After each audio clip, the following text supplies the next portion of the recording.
Foram várias vezes. Na minha casa, o muro era de chapisco, né? Como fala aí no Brasil, tinha um muro muito grande e ficava assim um pouco escuro à noite, porque a casa era uma meaguinha no fundo do bairro, do lote, né? Então tinha aquele espaço na frente e aquela rampa.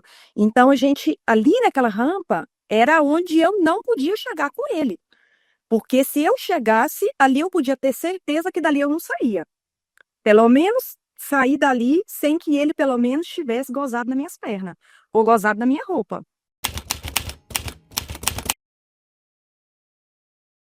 Eu nasci numa cidadezinha do interior de Minas Gerais. A cidade chama Patos de Minas, faz parte do Triângulo Mineiro, né? Perto de Uberaba, Uberlândia. E uma cidadezinha muito pequena. E na minha época da minha infância, da minha juventude, as maiores lembranças que eu tenho da minha primeira parte da minha primeira infância, as memórias fotográficas que eu tenho, é de muita simplicidade, né? Meus avós foram trabalhadores rurais que trabalhavam no campo, que cuidavam fazendas de outras pessoas, né? A minha família é extremadamente simples. Naquela época a gente era extremadamente pobre. Uma cidadezinha muito pequenininha, né? Hoje ela tem 100 mil habitantes. Naquela época, eu imagino que teria metade, né? Isso eu estou falando de quando eu nasci, da minha infância. É uma família muito humilde, muito pobre, mas os meus avós sempre foram pessoas muito amorosas, muito carinhosas. Uma família típica brasileira, né? E pobre, porque meus avós tiveram 12 filhos. Desses 12 filhos, a minha mãe era a mais velha, né? Que graças a Deus hoje ela ainda está viva. Os meus avós eu já perdi meu avô, a minha avózinha está viva também. E eu sou a primeira neta. Eu sou a primeira neta dessa primeira filha mais velha, né? Da primeira dos 12. Então, as primeiras lembranças que eu tenho, assim, é realmente de uma infância muito pobre, muito simples, né? Casas muito simples, casas de terreiro batido, roças que não tinha nem água, nem luz, né? Não tinha água encanada, não tinha luz. Lembro também das comidas, né, que a minha família fazia, que a minha avó fazia, aquelas típicas comidas mineiras mesmo, assim, com toda a família reunida na casa. É, e também tenho a lembrança do meu pai. O meu pai também era de uma família muito humilde, muito pobre, era filho de uma mulher viúva, que tinha ficado viúva com 7 filhos pequenos.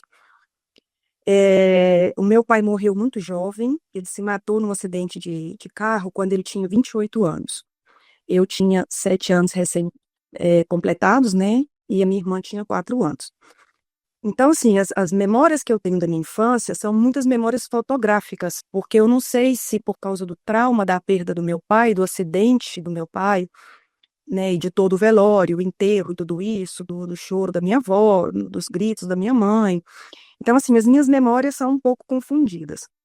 É verdade que eu tenho memórias muito afetivas e muito boas dos meus avós, e principalmente das minhas tias da parte materna, das irmãs da minha mãe. Eu lembro muito, assim, da gente brincar, né, de casinha, dos animais que a gente tinha, dos cachorrinhos. Eu gosto muito de animal, de cachorro. Então, assim, foram essas memórias boas que ficaram na minha mente. Do meu pai, eu tenho várias memórias também, inclusive de andar com ele de moto, ele me levando na escola. E tenho memória também perfeita do dia do acidente que ele morreu, que ele me deixou na escola e não voltou para me buscar. Só que no meio de todas essas lembranças amorosas e de carinho e de amor pelos meus avós, pelos meus tios, também tem a realidade que era uma realidade muito dura, né? De muita pobreza, de muita escassez. A gente não realmente, né? Tinha, nunca faltou nada, mas era aquela vida simples. Então, assim, toda essa memória afetiva gostosa que eu tenho, ela vem um pouco misturada com as relações que a gente vivia naquela época, né? Que eu acredito que várias pessoas da minha idade, né? Eu tenho 48 anos, várias pessoas da minha idade vai lembrar de alguns relatos que eu vou falar aqui, por exemplo, é, de ver meu pai brigando mais a minha mãe, né? Que inclusive tinha agressão física. O meu pai, algumas vezes, eu não tenho muita memória dele bêbado. A minha mãe fala que sim, que ele estava bêbado. Eu não lembro. Então, eu não posso falar de algo que eu não lembro. No meio dessas lembranças boas, né, dessas lembranças de carinho, de afeto, de amor que existia na minha família, também existia, também existe, né, todas as lembranças de violência, né? Por exemplo, num bairro pobre no Brasil, nos anos 80, o que que era que a gente mais via, né? Assim, pelo menos eu, no meu caso, as coisas que eu tenho lembrança.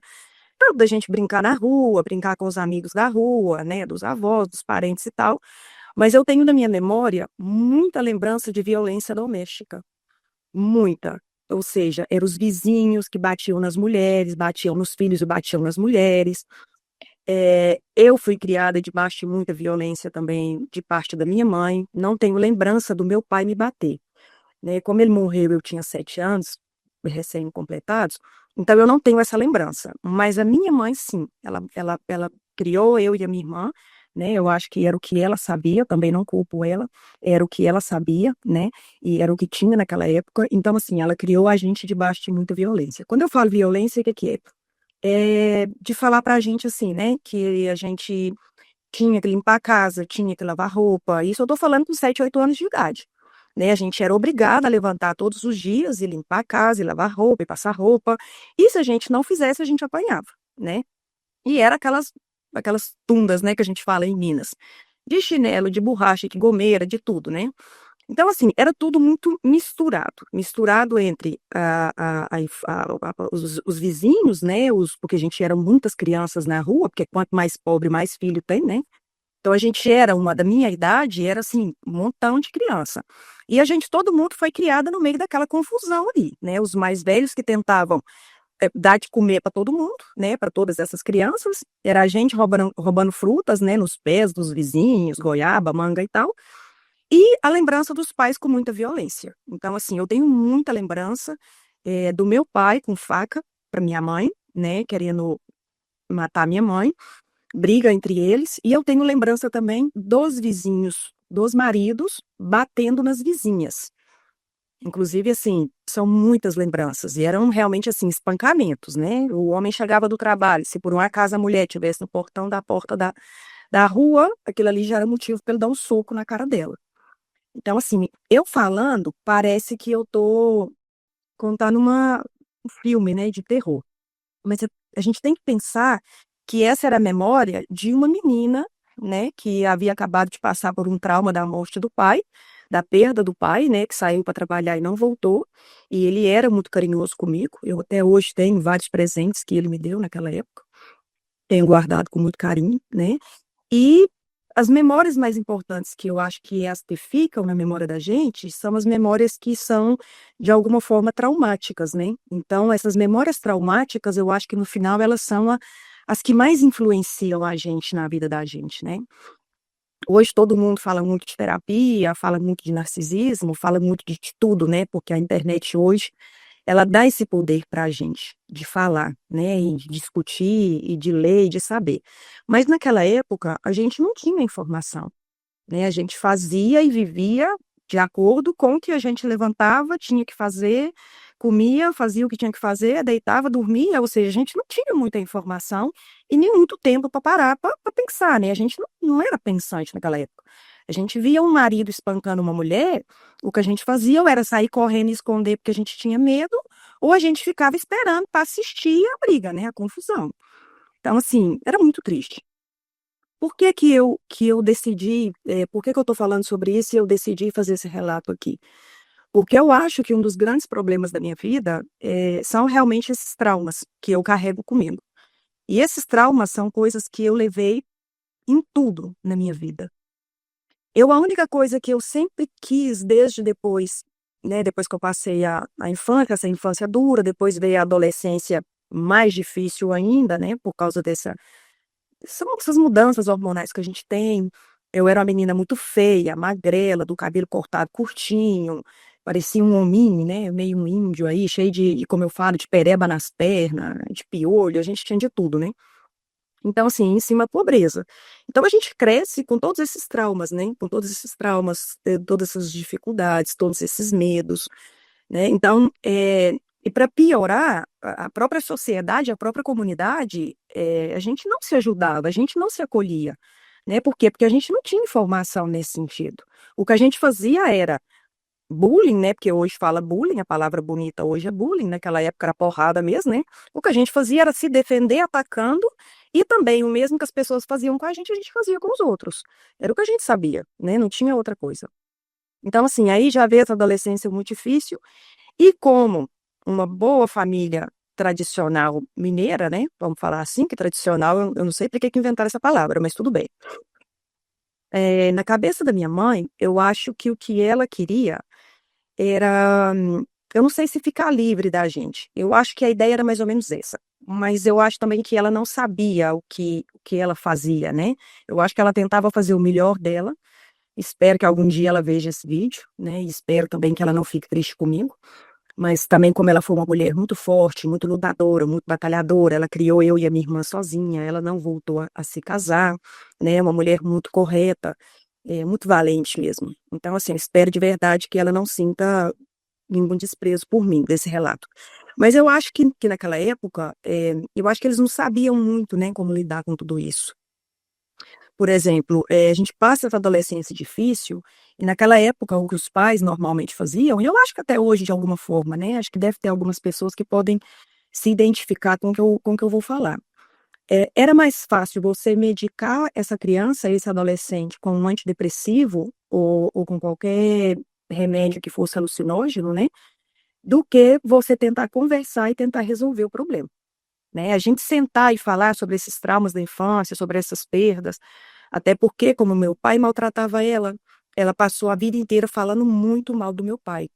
Então ela quis passar para a gente, sem ela saber, né, ela fazia essa alienação parental já de uma pessoa morta e eu acredito que involuntariamente, sem ela saber, né, e ela fazia.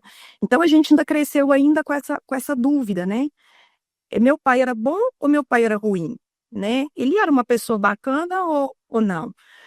Até há muito pouco tempo agora, há poucos anos agora, alguma discussão que a gente teve, eu cheguei a falar para ela, falei: "Mãe, eu acho que já tá bom, né, já tem 40 anos que o pai morreu, eu acho que a única coisa que a gente pode fazer agora por ele, é deixar ele descansar em paz, porque ele não tá aqui para se defender, né, ele não ficou aqui para ajudar, para criar a gente, nem para se defender.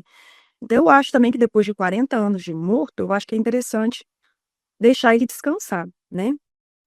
Então, assim, dentro de todos esses traumas, de tudo isso que a gente vai carregando, né, a vida toda, quando chegou na minha adolescência, aí vem também a parte difícil, né. E ela, da maneira dela, que era o que ela sabia, né, ela o que fazia era me dopar de remédio.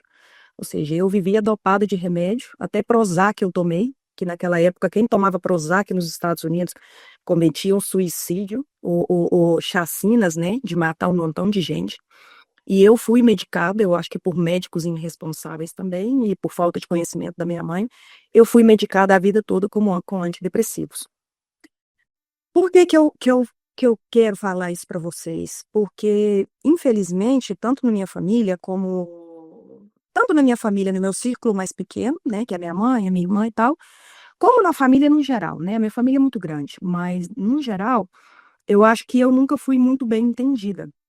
Eu nunca fui muito bem entendida, por quê? Porque a minha vontade sempre, sempre, eu me considero uma mulher, eu acho que eu sou inteligente, eu acho que eu sou uma pessoa boa, eu sou trabalhadora, eu acho que eu sempre que eu posso, eu olho pelo próximo, né, mas a minha família nunca entendeu muito o porquê da minha ira. Eu acho que a palavra é essa, ira. Ira, raiva, desconforto. Aí fala, né, o nervosismo, ou fala que a gente é histérica. "Ah, que você é louca, você é louca, você é louca". E eu acho que a questão não era essa. A questão é só que ninguém me escutava. Ninguém me escutava, ninguém nunca me escutou, entendeu? Igual essa última discussão não, né, conversa que eu tive com a minha mãe que eu falei: "Deixa o meu pai descansar em paz", eu acho que muitas outras coisas deveriam de ter sido escutadas e conversadas, né. Por que eu tô falando isso? Por que eu quero deixar esse testemunho aqui para vocês, né? Primeiro porque eu passei a vida toda, toda lutando inconscientemente contra esse sistema patriarcado e o machismo, né, se a gente quer falar dessa forma.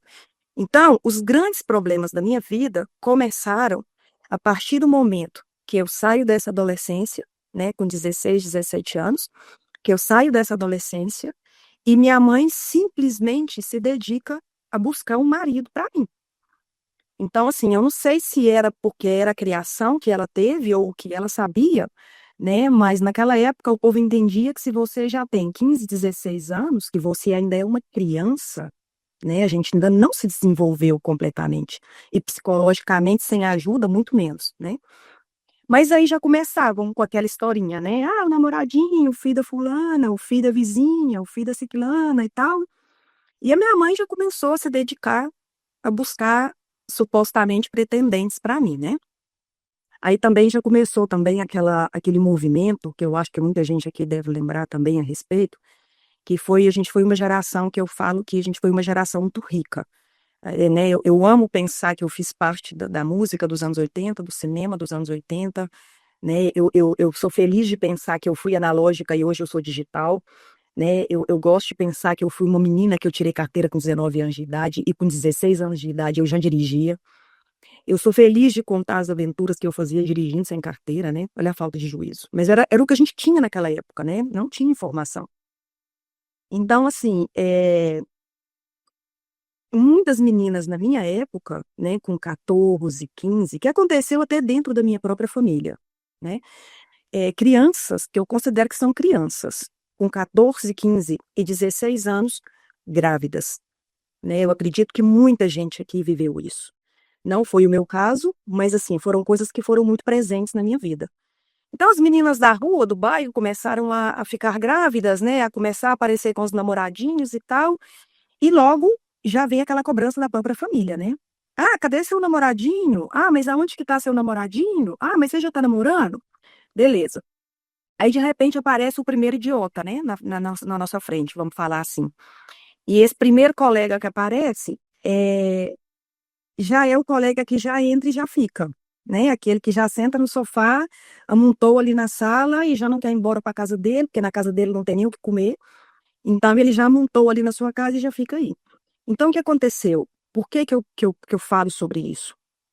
Porque todo desastre vem lá de trás, né? Ele começa lá atrás. E o pior é que ele começa sem a gente se dar conta. Porque a minha mãe não tinha informação suficiente, né? Eu não tinha informação suficiente.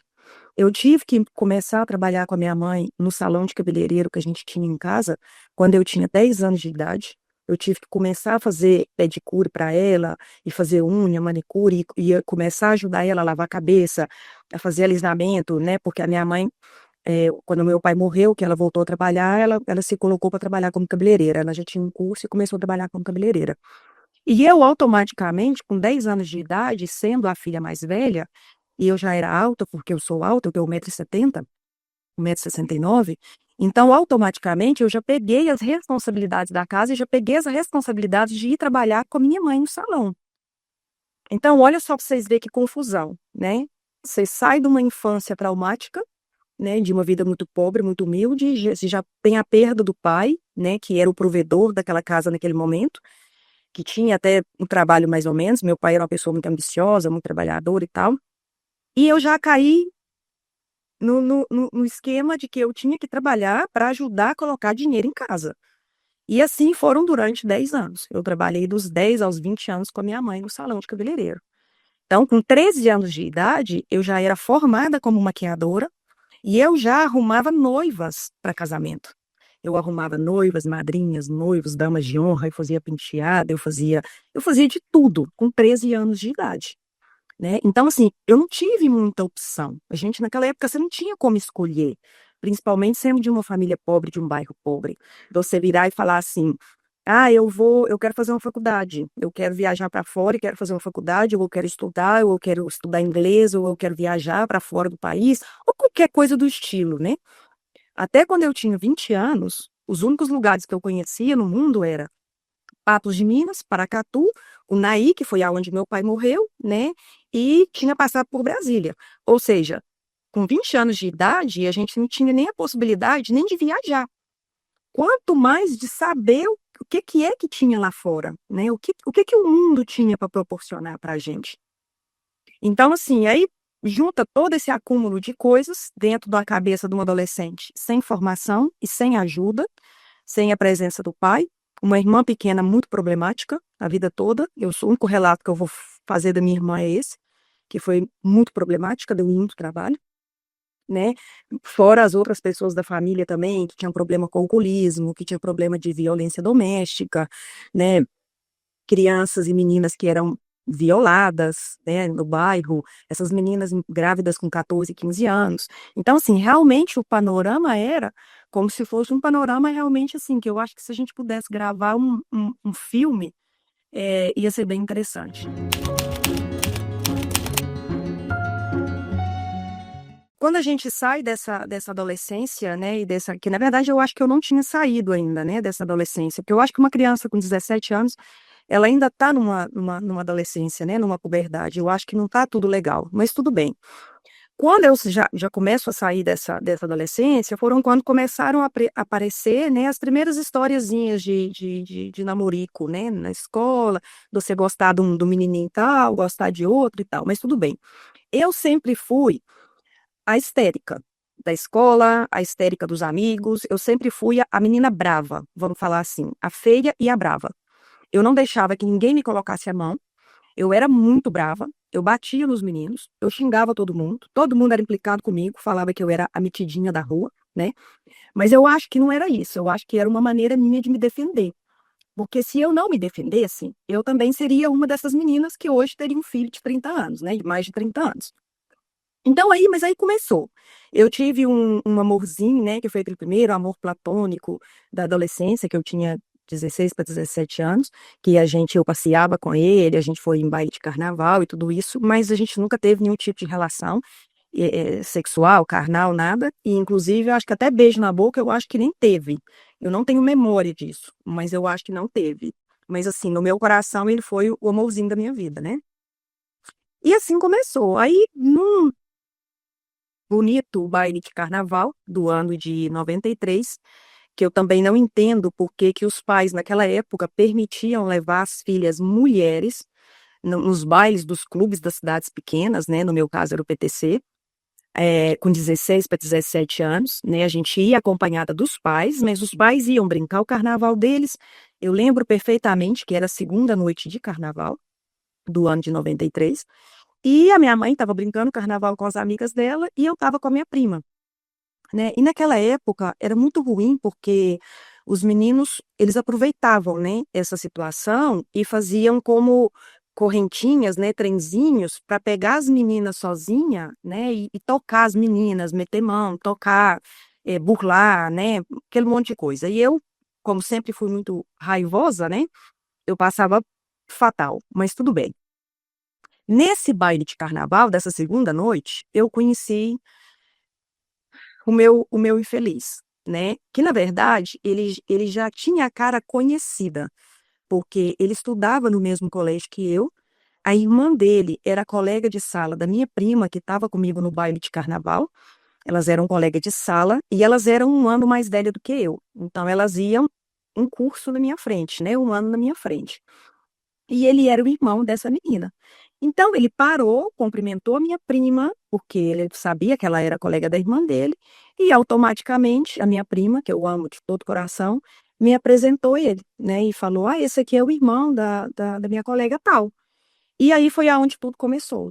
Então, nessa mesma noite, ele já grudou em mim, né? Eu tinha 17 anos, recém-cumpridos, e ele tinha recém-completados. Vocês me perdoam pelo idioma. E ele tinha, eu acho que 19 anos, porque ele é 3 anos mais velho do que eu. Não quero falar muito dele, porque eu acho que é ele quem teria que falar, né? Eu falo por mim, e pelo que eu senti e pelo que eu vivi. O único relato que eu posso falar é que ele também era de uma família muito pobre. Foi um filho também criado sem mãe, que a mãe dele morreu com ele muito pequeno. Foi criado por um pai também muito pobre, com problema de saúde. Então também teve uma vida muito dura, uma vida muito humilde e muito dura. Escolheu caminhos diferentes do que os meus, né? Ou teve oportunidades diferentes do que as minhas. Ele começou a trabalhar na companhia energética com 16 anos, né? Que era como estagiário, ou como Senai, ou como o que o pessoal chamava naquela época. Não ganhava dinheiro nenhum, ganhava uma miséria, acho que era menos de um salário mínimo, mas eles entravam como aprendizes, né? E eu continuei a minha linha, trabalhando com a minha mãe no salão e logo em seguida, depois, que eu lembro perfeitamente, eu queria comprar um presente para ele. Logo depois do carnaval, veio o Dia dos Namorados, né? E eu lembro que eu queria comprar para ele um presente de Dia dos Namorados, porque aí, a partir dessa noite, ele já não me largou. Ele não me deu a opção de escolher. Nessa primeira noite, teve uns beijinhos. Eu não lembro se foi na primeira noite ou se foi na segunda. Mas já teve ali os primeiros beijinhos e tal, e aí ele já grudou no meu pé, ou seja, era doença. Eu não consigo descrever outra palavra. Eu hoje vivo a minha vida tentando não lembrar. Por isso que para mim é muito difícil fazer esse relato. Porque eu faço o possível para tentar não lembrar das coisas. Porque não são memórias boas, não são coisas boas, né? Mas tudo bem. E aí já começou o que hoje vocês conhecem como acoso, né? Aqui na Espanha a gente conhece como acoso, violência doméstica e acoso, né? No Brasil eu acho que é importunação, não sei, acho que tem muitas palavras, né, que a gente pode descrever isso. Já começou a perseguição, os acosos, eh, eh, eh, eh, ou seja, ele já não me soltava para nada.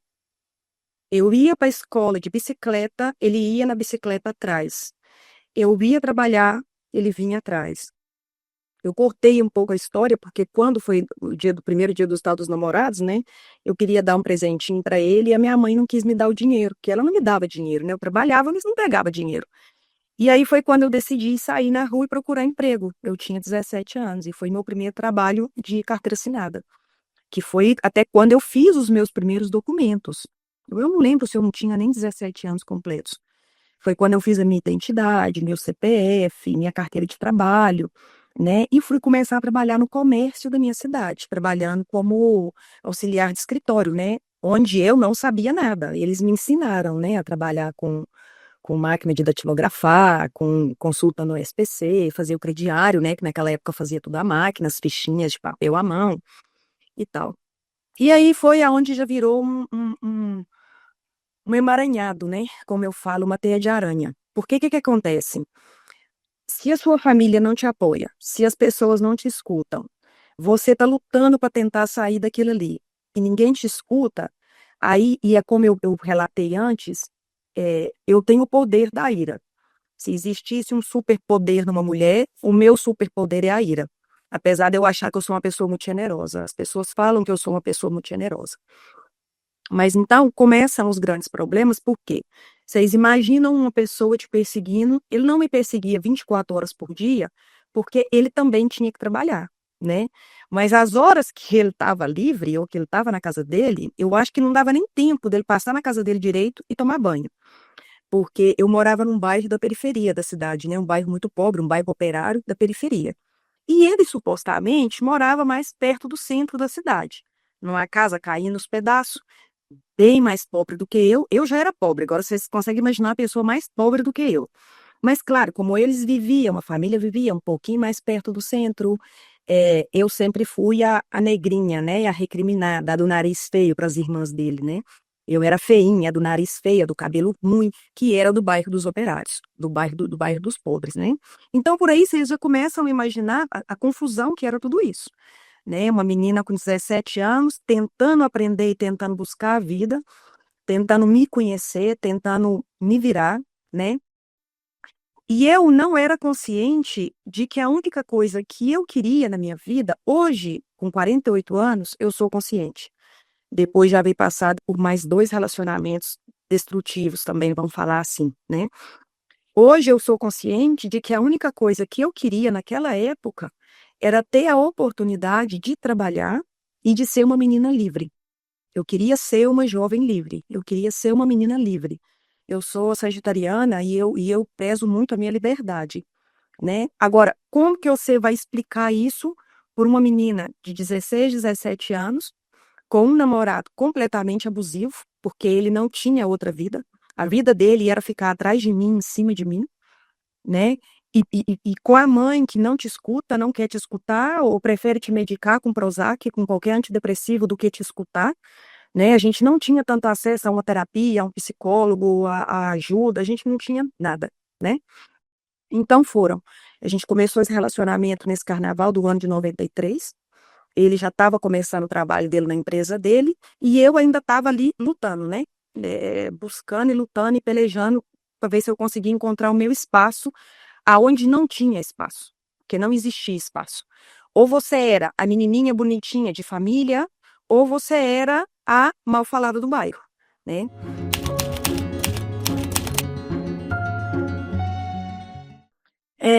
Então eu não sei explicar para vocês assim, com nitidez, é, circunstâncias muito concretas, porque eu estava tão preocupada de que eu queria. Eu nunca fui uma pessoa muito ambiciosa, tá? Isso é uma coisa que eu acho que eu tenho que deixar claro. Eu nunca fui uma pessoa assim, que eu nunca tive muito claro na minha vida, por exemplo, que eu queria trabalhar e comprar uma casa maravilhosa, ou comprar um carro, ou viajar para o exterior, ou qualquer coisa do tipo. Muito pelo contrário. Eu sempre, eu queria simplesmente ser livre. Ser livre para poder estar com os meus amigos, ser livre para poder falar da maneira como eu gosto, conversar com as pessoas. Eu sou uma pessoa muito de falar muita besteira, de rir muito. Não sou boa contando piada, mas o pessoal ri muito comigo. Então, assim, eu naquela época, na minha cabeça, eu acho que, e hoje eu posso afirmar isso com segurança, é que eu acho que o único sentimento realmente que eu tinha dentro de mim, que eu queria, era liberdade. Só que pela minha falta de madurez, né, a minha imaturidade, eu não entendia que para eu adquirir essa liberdade que eu tanto sonhava, e que tanto eu queria involuntariamente, eu teria que ganhar dinheiro, eu teria que ser uma pessoa economicamente livre, né, uma pessoa bem resolvida, com um bom trabalho, ou até mesmo fazendo a faculdade, ou o que fosse, né? Só que naquela época também, por exemplo, na minha cidade nem faculdade não tinha. E a minha mãe, ela não tinha condição econômica para dispor de um dinheiro para mandar a gente para outra cidade. Tinha uma faculdadezinha com 2, 3 cursos, mas era ela particular. Então a gente não tinha condição econômica para isso, né? Então, assim, dentro de toda essa confusão, né, social e econômica, vamos falar assim, esse indivíduo ele já não abriu mão de mim, vamos falar assim. Eu tenho a impressão, eu tenho para mim, a minha mãe fala, a minha irmã fala também, que ele realmente foi muito apaixonado comigo. Ele realmente, eu acho que realmente ele me amou desde o primeiro instante. E eu ainda acho que ele me ama até hoje. Esse é até um dos motivos por que eu quero fazer esse relato. Ele tinha verdadeira loucura comigo, loucura. E eu nunca gostei dele, eu nunca amei ele, eu nunca admirei ele. Ele era um menino, não era muito feio, mas tampouco era bonito, mas ele não era um menino que me chamava a atenção naquela época. Ele com 19 anos, eu com 17, 16 para 17, ele não era um menino que me chamava a atenção e nunca me chamou a atenção em nenhum momento.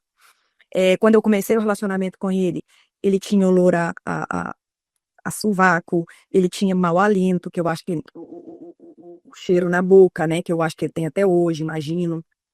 É, não tinha nada de atrativo nele para mim, para que eu pudesse me apaixonar por ele naquela época, nada, nada, né? E para piorar, que eu não gostava dele, para piorar a situação, foi que ele não me largou em paz. Desde essa maldita noite de carnaval, ele nunca mais me largou em paz. Quando eu falo para vocês não me largar em paz, era dele dormir dentro do carro na porta da minha casa. Ele dormia dentro do. Na época ele nem tinha carro e tinha moto, depois ele andou na minha bicicleta, depois ele tinha um carrinho velho, que era um chevetinho velho.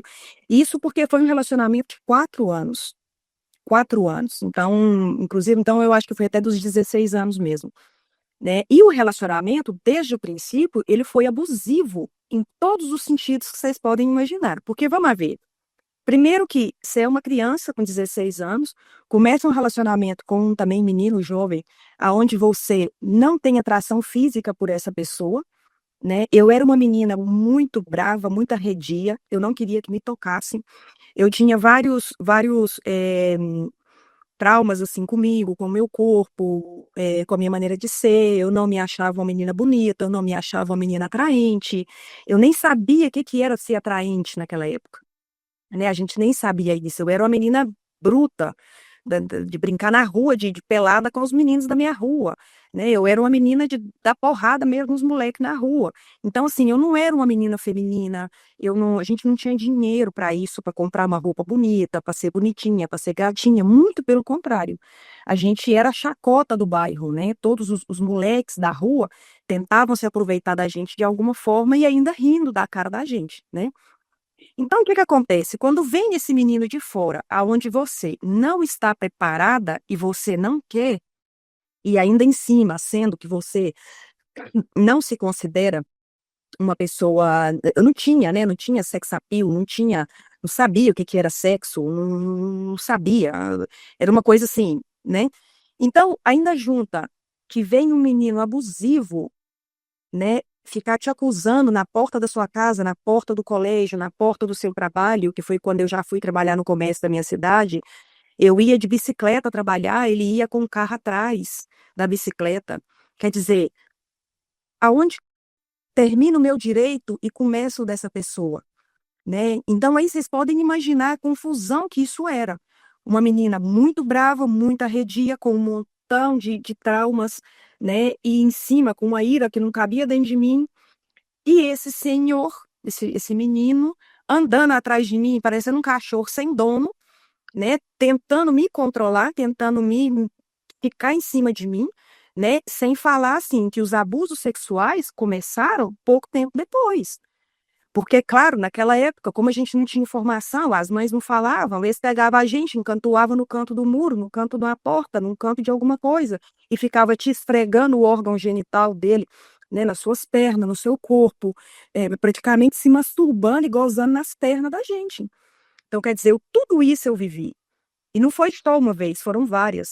E eu tentava discutir com ele, tentava até bater nele, tirar ele de cima de mim, e eu não conseguia.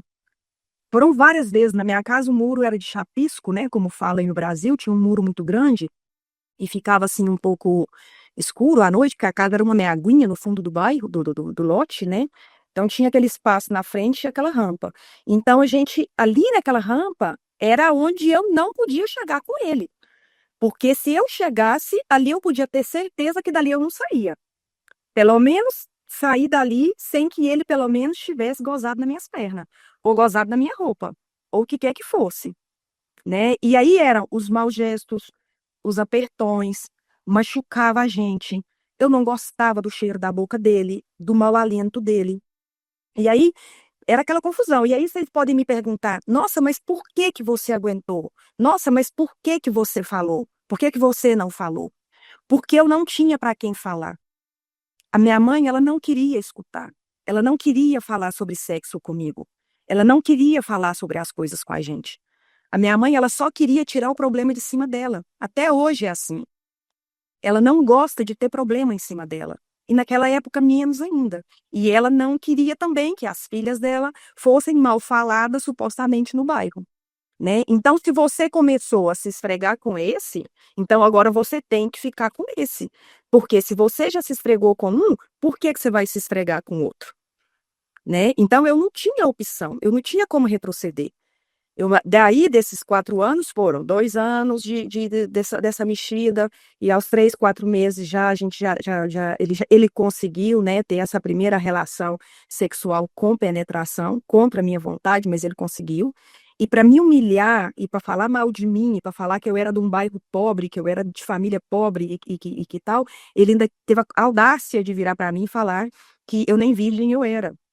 Entendeu? E eu, assim, a burrice da gente era tanta que a minha raiva, e é tão doloroso para mim esse relato, porque a burrice da gente era tanta que a gente não ia na escola direito. Ia para ir, para passar o tempo para comer merenda escolar, né? É que eu não sabia nem que eu tinha um canal da uretra, ou seja, que o canal da uretra era diferente do canal da vagina. Então, assim, eram umas coisas que aconteciam e que passavam, e a gente ainda tinha que ficar escutando eles falar todas essas barbaridades para a gente, e a gente ainda se sentia mal, se sentia culpada. Ah, mas se você não fizer comigo, se você não transar comigo, a fulana ali da esquina transa. Ah, então você não quer? Eu vou com a outra, né? E a gente naquele conflito de inseguridade, de medo, de se achar feia, de tudo, a gente acabava se permitindo. Entendeu? E aí agora ainda vem a parte pior, que ela já existia, mas ela foi piorando, com o passar dos anos ela foi piorando, que foi o alcoolismo. Ele até hoje é uma pessoa alcoólatra, tem problema com o alcoolismo.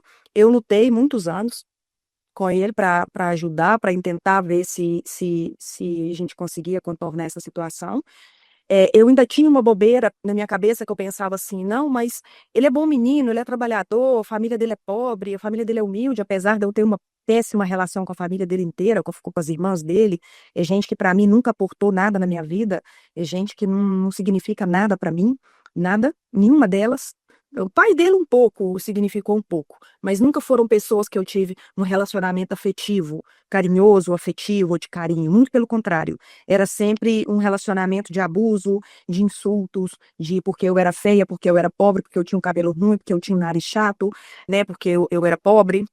E eles não viam a própria pobreza que eles viviam, né? A própria pobreza que eles eram. Mas tudo bem. E aí a coisa só foi piorando. Então, nesses 4 anos de namoro, né? Que foram, acho que mais ou menos 4, que, para infelicidade, eu me casei no dia 1º de fevereiro do ano de 97, e eu comecei o relacionamento, conheci ele, né? Num carnaval, não lembro se era fevereiro ou se era março, de 93.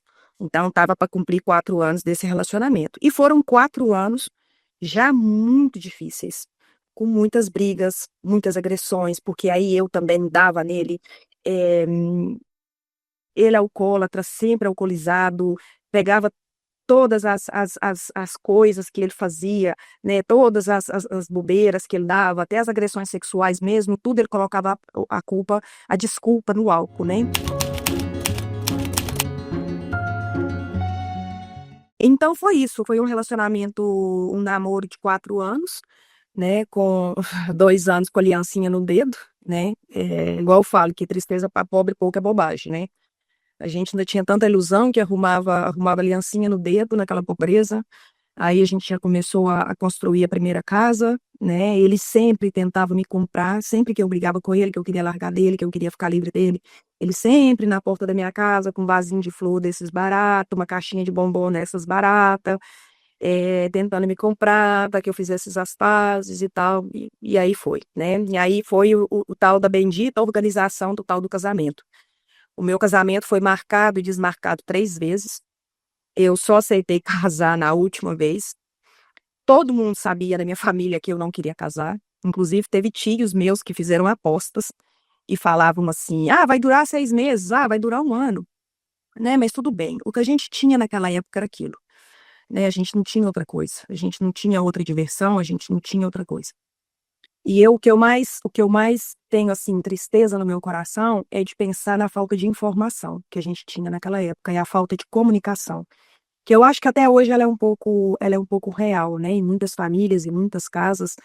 E, eu sou uma pessoa que eu sou muito livre de preconceitos, de tabus, de essas histórias de família perfeita e tal, mas tudo bem. Naquela época, né, eu tinha 20 anos, que eu tinha completado em novembro, e em fevereiro foi o casamento. Completei 20 anos em novembro, né? Nessa ele já tinha 23 anos, e a gente se casou em 1º de fevereiro de 97. Um casamento que foi desmarcado várias vezes, mas a gente casou tudo bonitinho, né? No civil, na sexta-feira, na igreja, às 5 horas da tarde no sábado. A igreja toda enfeitada de flores, dentro do que se podia, né? Porque a gente era pobre. Mas assim, dentro do que se podia naquela época, a gente fez. As daminhas de honra, tudo muito bonitinho. Eu fui a primeira da minha família que não casei, assim, não a primeira da minha família que não casei grávida, porque também teve outras pessoas que não casaram grávidas. Mas eu fui a primeira da minha família que casei e já tinha uma casa própria para morar. A gente teve a casa, assim, mais ou menos mobiliadinha dentro do que podia, né? Bonitinho, tinha geladeira, tinha congelador, ou seja, aquilo pra gente naquela época já era assim, né? Nossa, o máximo. Aí também tive festa de casamento, que aquilo parecia uma festa de cigano, né? Como eu falo, que a minha família, eu brinco muito, falo que é a família Buscapé. Aqui na Espanha a gente fala boda gitana, né? Casamento de ciganos. Aquela festa, né? Com aqueles tachos de pelota, mandioca, costela, aquelas coisas, aquelas festas bem mineira mesmo, bem parecendo uma folia de reis. Então, eu tive esse casamento, tive com tudo organizado, né? Só que olha só para vocês verem o tanto que é complicado. no próprio dia do meu casamento, na própria festa de casamento, inclusive o meu álbum de casamento, eu pus fogo nele, eu queimei ele. Eu guardei uma foto para minhas filhas, uma foto minha sentada no chão, assim, porque eu fiz aquele álbum, né, com aquelas caixas de madeira que usava antigamente e tal. Meu álbum, eu pus fogo nele. Eu pus fogo no meu álbum e pus fogo também no meu vestido de noiva, que também foi mandado fazer, não foi alugado. Pus fogo. Graças a Deus não existe nem prova mais do crime, mas tudo bem.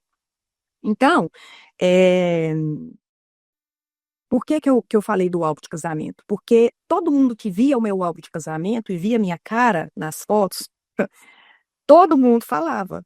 Falava, meu Deus do céu, parece que você está num velório.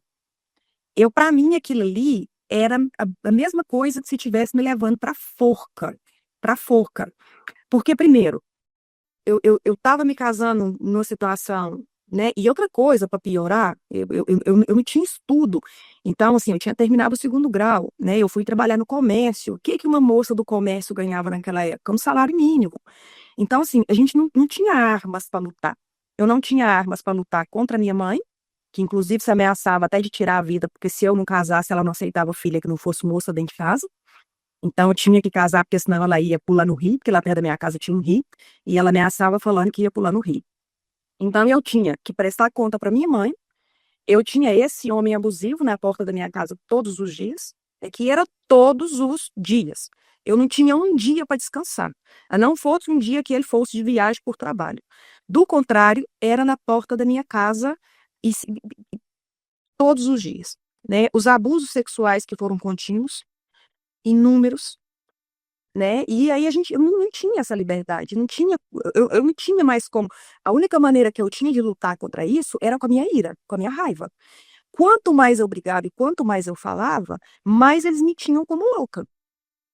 Mais me taxavam como a raivosa, a nervosa, a dona onça, a brava, ou seja, aquele desastre. Mas tudo bem. O casamento aconteceu. No próprio dia do casamento, na própria festa de casamento, já tiveram várias confusões e brigas e confusão. Uma viagemzinha supostamente de lua de mel, que isso era ridículo, era uma coisa assim ridícula. Assim, por mais que eu entre em todo tipo de detalhe com vocês, eu deixo esse relato de que eu também era errada, mas eu não tinha como lutar contra aquilo ali. Né? Por outro lado, na minha cabeça eu pensava, tá bom, eu vou casar com ele, e eu já casei pensando, meu Deus, quando que eu vou separar? Como que eu vou fazer para separar? Eu passava a vida maquinando. O que que eu faço para poder separar desse homem? Aonde que eu tenho que ir? O que que eu tenho que fazer? Aí eu comecei a entender que eu precisava melhorar a minha vida econômica para que eu pudesse ter essa liberdade, né?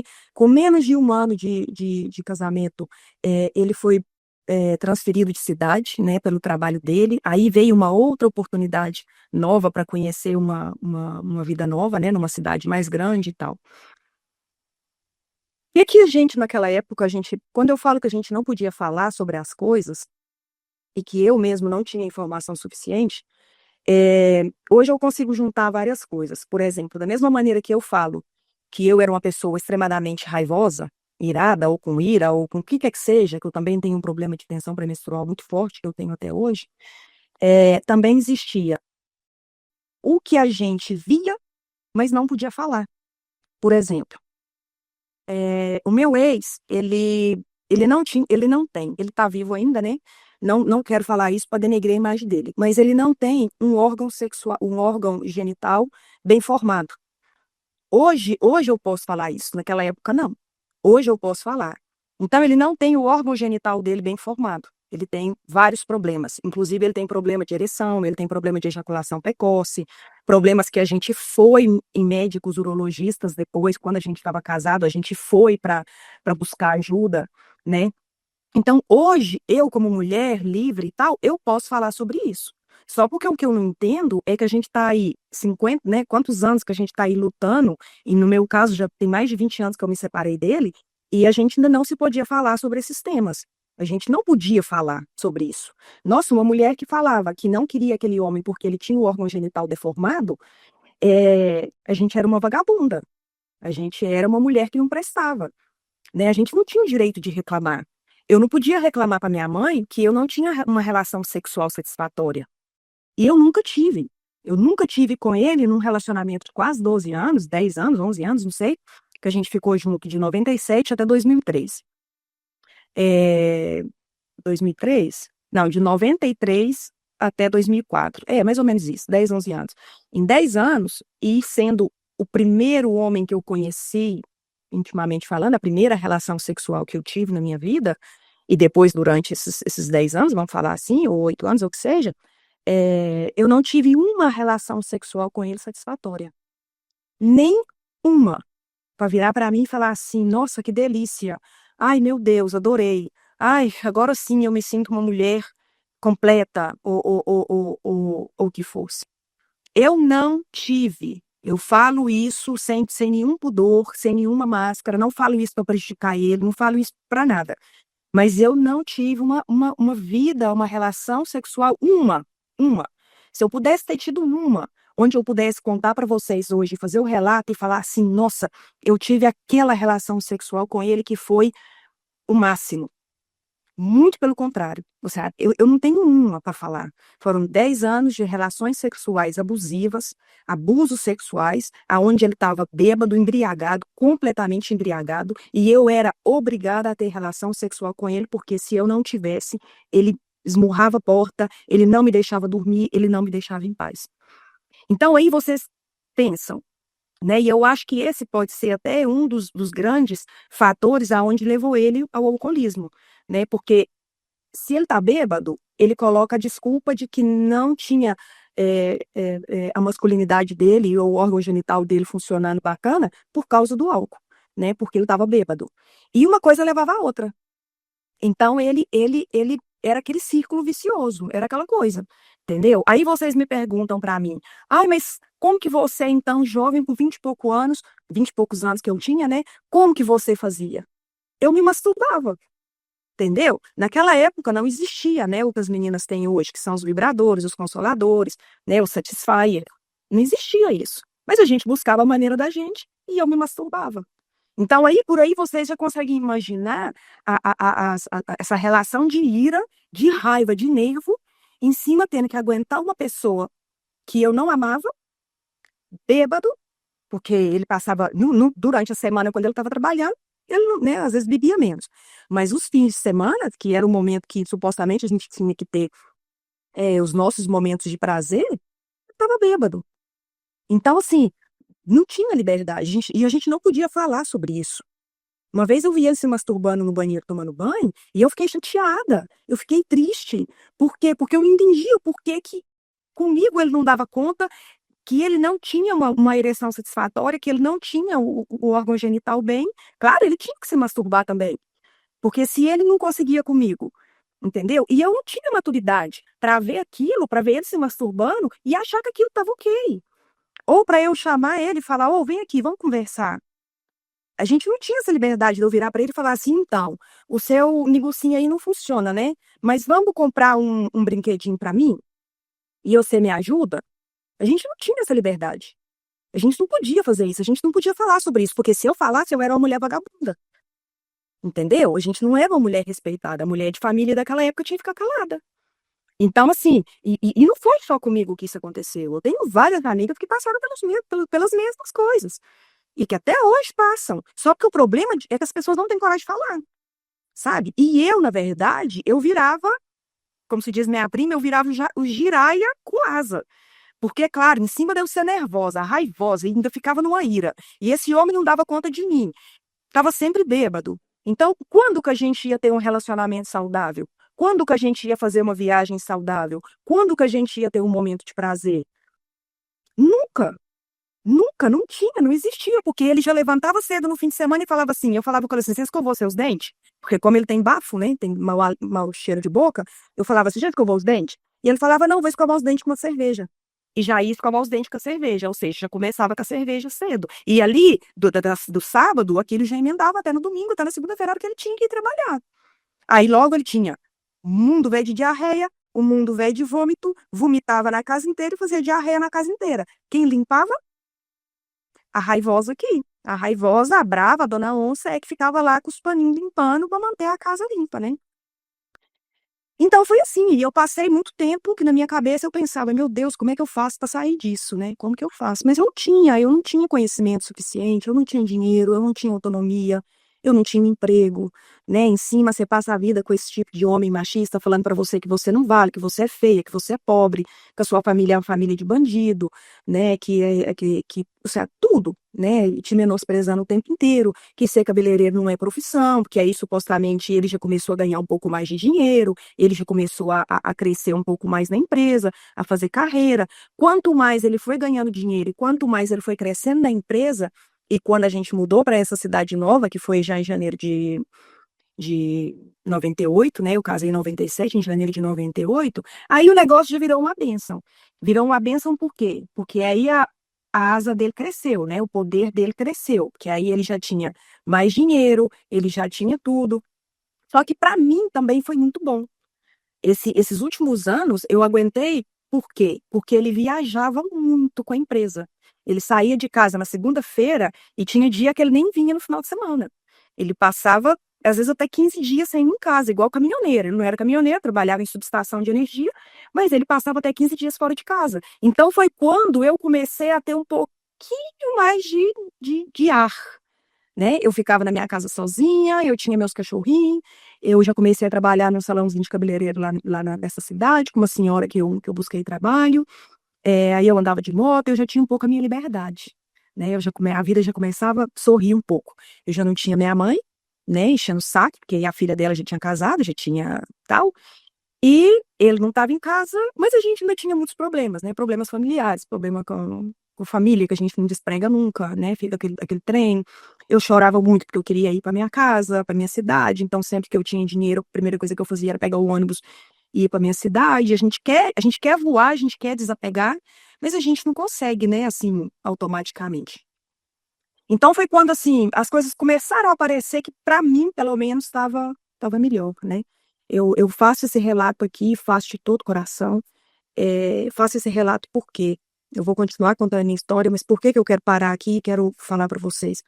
Eu quero falar para as mães, eu quero falar para as irmãs, eu quero falar para as filhas, sabe? Que para os maridos eu nem falo que eu vou falar nada, porque eu acho que não compensa. Mas eu acho que assim, eu acho que a gente tem que se escutar, a gente tem que conversar mais. Antes da gente procurar terapia, antes da gente procurar, que também é importante, mas antes da gente fazer tudo isso, a gente conversar com as pessoas mais próximas que a gente tem dentro da casa da gente, dentro da família da gente. Eu amo, eu amo, eu amo extremadamente a minha mãe, né? Não tive meu pai. Eu amo extremadamente a minha mãe. Hoje eu vejo ela assim, tão pouquinha coisa, né? Porque eu sou alta e ela é muito pequenininha e ela tá envelhecendo e ela tá ficando assim, aquele tiquinho de gente, sabe? Igual a gente fala lá em Minas. Eu amo ela, eu tenho muito orgulho de ser filha dela, mas eu não tenho relação com a minha mãe. Eu não tive a relação que eu gostaria de ter tido com a minha mãe. Eu não tive o apoio dela, ela nunca me escutou. A sensação que eu tive a minha vida toda era que ela queria ficar livre da gente, não só de mim, mas da minha irmã também. E eu acho que é um direito dela, porque eu acho que ela também foi vítima desse mesmo sistema. Eu acho que ela também foi mãe sem estar preparada para ser mãe. Ela casou grávida de mim, aí vocês imaginam, né? Se para mim, em 20 anos, em 80 e pico já foi difícil, imagina para ela em 76, né? Foi mais difícil ainda. E em cima vindo de uma família muito pobre. Então, assim, amo extremadamente ela, quero deixar esse relato aqui, falando para ela que eu amo muito ela, mas que infelizmente eu não tenho, eu não tenho uma boa relação com ela. E essa relação ela já tá destruída já tem muitos anos, né? Por quê? Porque a gente não consegue conversar. Ela não consegue escutar a gente até hoje, né? A gente não criou o hábito da escuta, do conversar e da escuta, né? E, e assim a vida seguiu.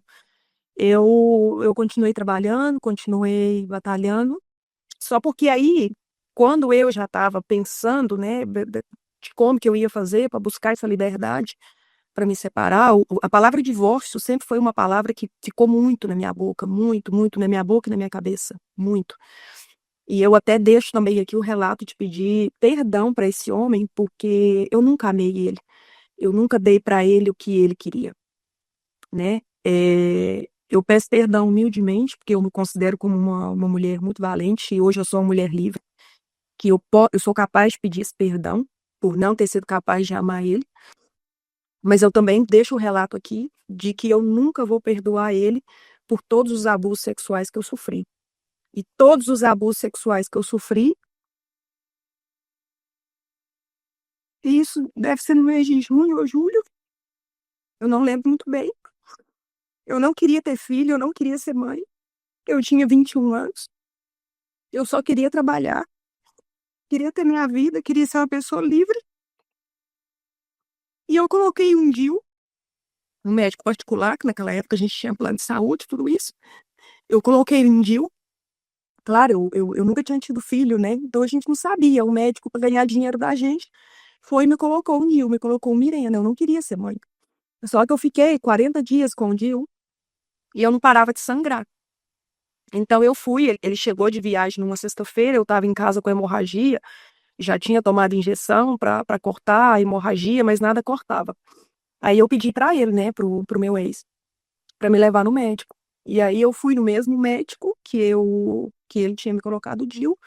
Ele retirou o DIU no momento, né? E aí a gente voltou para casa. Nesse fim de semana, supostamente, não teve nada, porque eu tava de repouso, né? Porque eu tava com hemorragia ainda, sangrando muito. E ele foi trabalhar, normal. No outro fim de semana, ou seja, não esperei nem 15 dias, né, para falar que eu tive uma ovulação normal. No outro fim de semana, ele veio para casa e ele saiu com um colega dele, que na época era até o chefe dele, eu lembro perfeitamente, chefe dele da equipe dele que ele trabalhava. E foi ver uma partida de futebol no estádio que tem lá tinha lá na minha cidade, né? Nessa cidade que eu morava, Uberaba. E ele foi nessa partida de futebol, isso num sábado. E eu lembro perfeitamente. Eu fiquei em casa, limpando a casa, organizando, né? Porque eu trabalhava no salão também durante a semana. E trabalhei também no sábado. E eu lembro perfeitamente que ele chegou em casa já tarde da noite, nesse dia. Já era bem tarde, não sei se 1 ou 2 horas da manhã. Eu já estava deitada, dormindo. E ele chegou completamente embriagado. Completamente embriagado. E chegou naquele panorama, né? Vomitando, cagando nas calças, que era o que ele fazia sempre, com diarreia, vivia com as cuecas tudo cagada. E eu que tinha que lavar, né? De vez em quando eu arrumava algo no lixo, mas a gente lavava. Chegou em casa naquela situação. E eu lembro que eu não podia ter relação sexual com ele sem preservativo, porque o médico pediu para me esperar para depois ele incorporar outra vez o anticoncepcional na minha rotina, né? Eu não queria ter filhos naquele momento, não. E com aquela pessoa, muito menos. Porque eu acho que o filho ele deve ser muito bonito, mas se a maternidade deve ser muito bonita, mas se ela for, eu acho que fruto de um amor, né? Verdadeiro. Do contrário, mas tudo bem. É, eu fui obrigada novamente, com ele embriagado, a ter relação sexual com ele. Eu lembro perfeitamente. Eu lembro até do cheiro que ele tava. Eu lembro dos pedaços de carne, de churrasquinho que ele vomitou no banheiro e no quarto. Eu já estava dormindo deitada. E ele completamente embriagado. Eu não dava conta de segurar ele, ele era mais alto que eu. Se eu fosse para outro quarto e fechasse a porta, ele espancava as portas. Então eu morava em apartamento, eu também não queria ter, né, que incomodar os vizinhos, passar vergonha.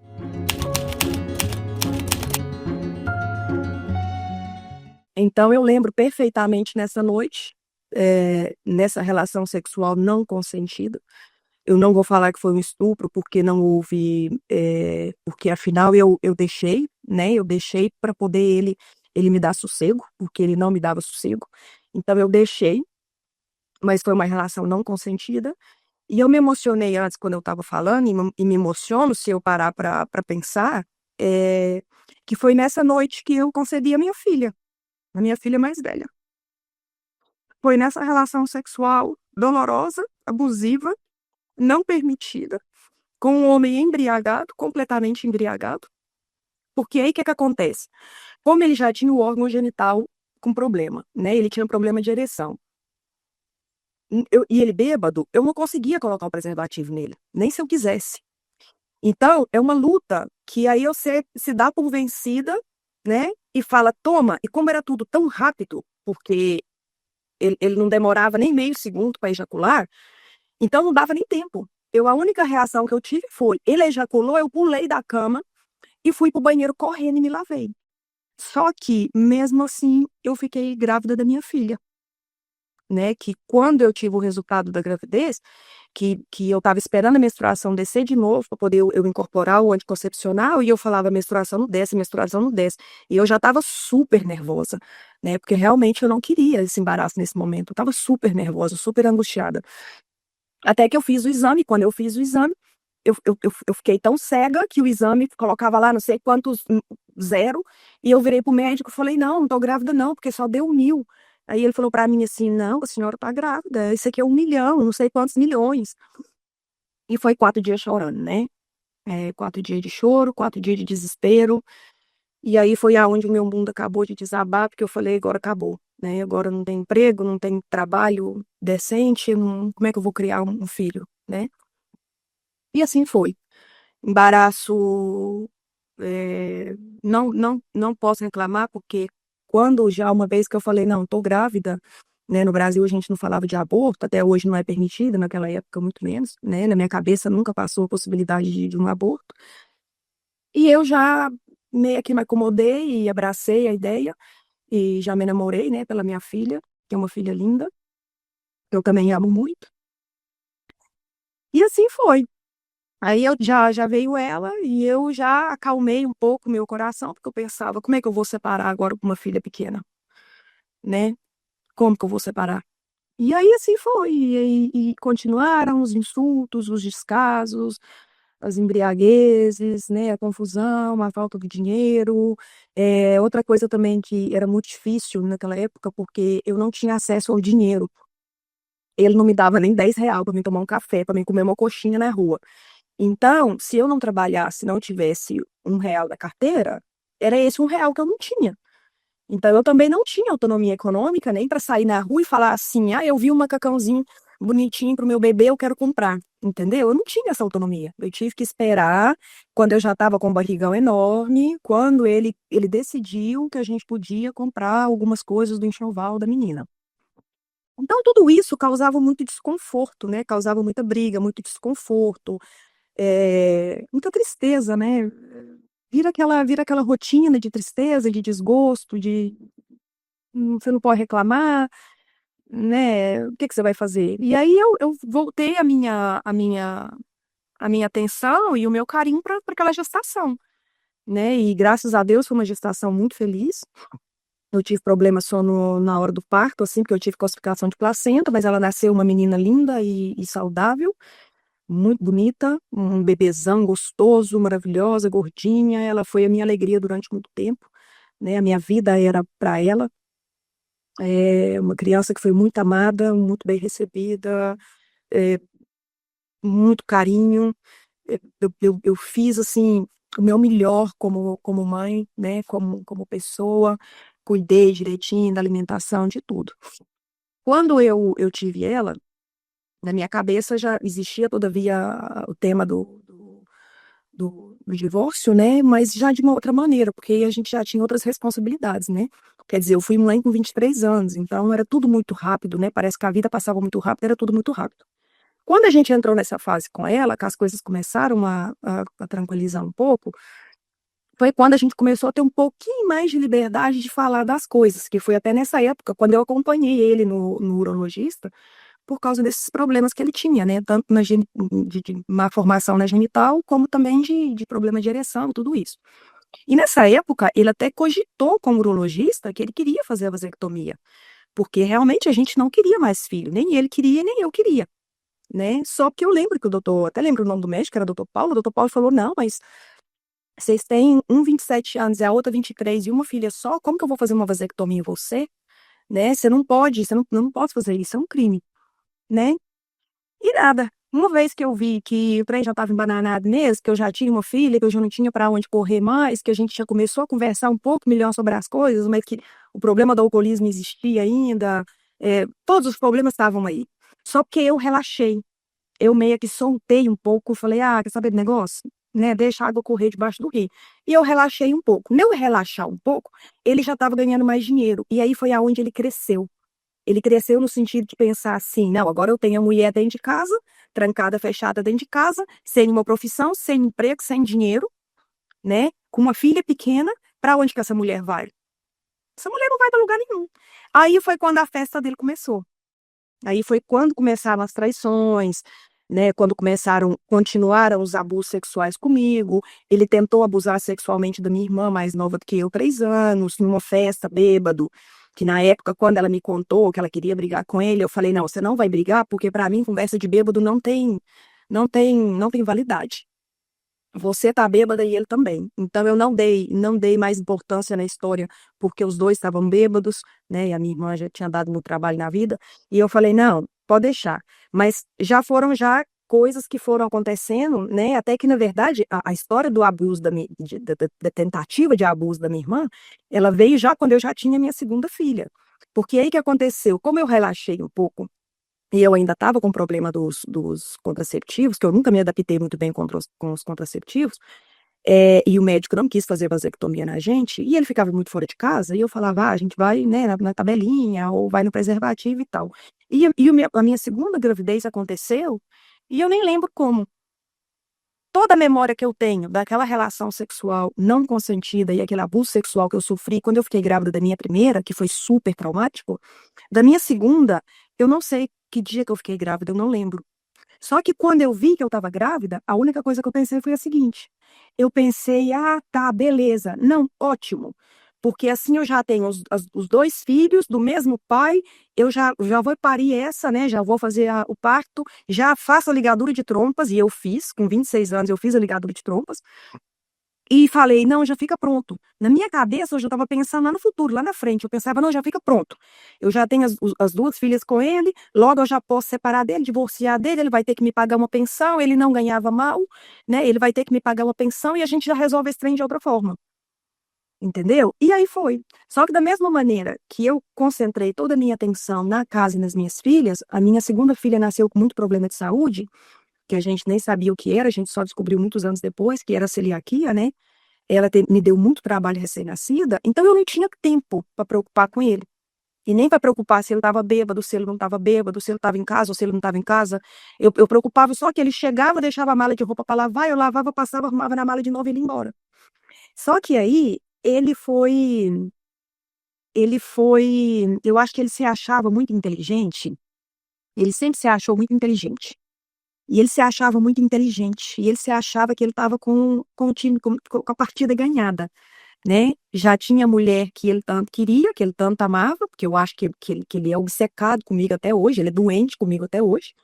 Então ele pensava, né? Eu já tenho a mulher que eu quero aqui dentro da minha casa, ela já está aqui controlada, está casada, já está com as duas meninas pequenas, a pequena é muito doente, a outra já começa a ir para a escola. E aí ele cresceu. Ele cresceu tanto economicamente como ele cresceu também na putaria. E aí foi quando o negócio virou uma festa, que foi quando ele começou a me trair, ele começou a dormir, ele já tinha dias que ele tinha que voltar para casa e ele já não voltava para casa mais. Ele já tinha namoradas sérias em outras cidades aonde ele ia de trabalho. Por exemplo, eu morava em Uberaba, né? E ele ia muito para a usina de Araguari. E eu até esqueci o nome, como que chama a usina. E ele ia muito para essa usina trabalhar. Em Araguari, ele já tinha uma namorada, aonde ele tinha até roupa na casa dela, camisa, roupa, que muitas vezes eu falava assim, uai, né, fulano, cadê a sua camisa essa? Assim, e ele virava para mim e falava assim, não, foi aquele dia que nós foi para a roça lá do seu avô. Foi aquele dia que a gente foi pescar com seu tio, porque aí também ainda tinha uma história do tal de uma pescaria, que pescar, ninguém pescava nada, né? Mas eu acho que a mulherzada e a cachaça corria solta. História de ir para Botifério, né? Como eu falo, para levar a mulher para pescar. Foram muitas histórias que eu só fiquei sabendo depois. Então ele foi crescendo, né? Ele foi ganhando espaço, ele foi ganhando tudo que ele queria. E outra coisa, o menino bom que vocês precisam de ver, igual a gente fala lá em Minas. Se vocês verem a cara dele de santo, vocês não acreditam. Hoje ele é até ministro da Eucaristia. Ou seja, vocês olham para ele e é um menino bom demais, responsável demais, um menino bom, trabalhador, responsável, um trem de todo mundo, vocês não têm ideia.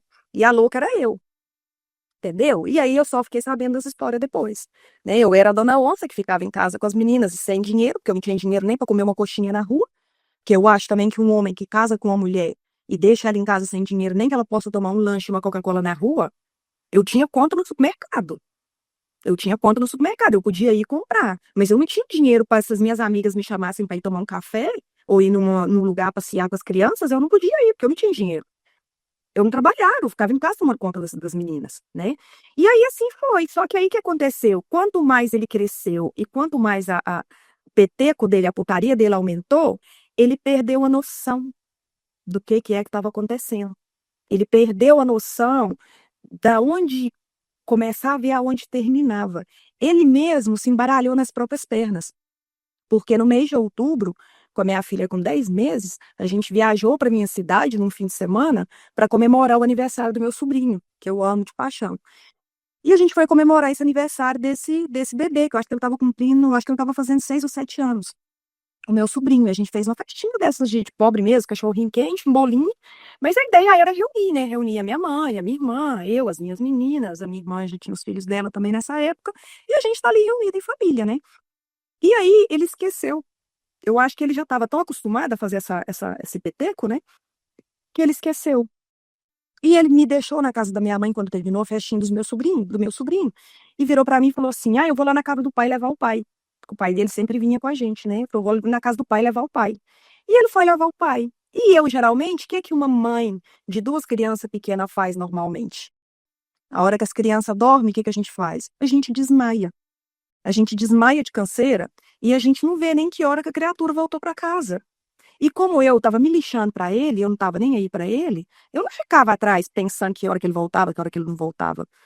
Ah, foi levar o pai dele, daqui a pouco ele volta. Ou ele dorme lá na casa do pai dele, né? Porque se ele tinha tanto amor por mim, como ele falava, se ele tinha tanta loucura comigo, se ele não me deixava viver, se ele não deixava que eu tivesse autonomia, nem liberdade, nem dinheiro na carteira, né?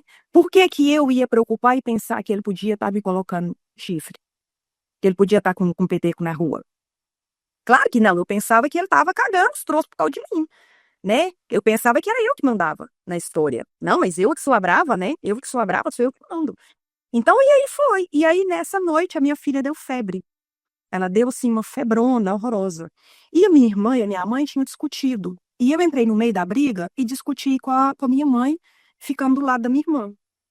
Resumindo a história, eu precisava do carro para levar minha filha para o hospital, porque ela estava com febre, e eu queria ir embora para minha casa. Porque aí já havia passado, né, 6, 7 anos de matrimônio, de casamento, e eu já me sentia cômoda na minha casa, né? Eu já estava cômoda na minha casa. Eu queria estar na minha casa.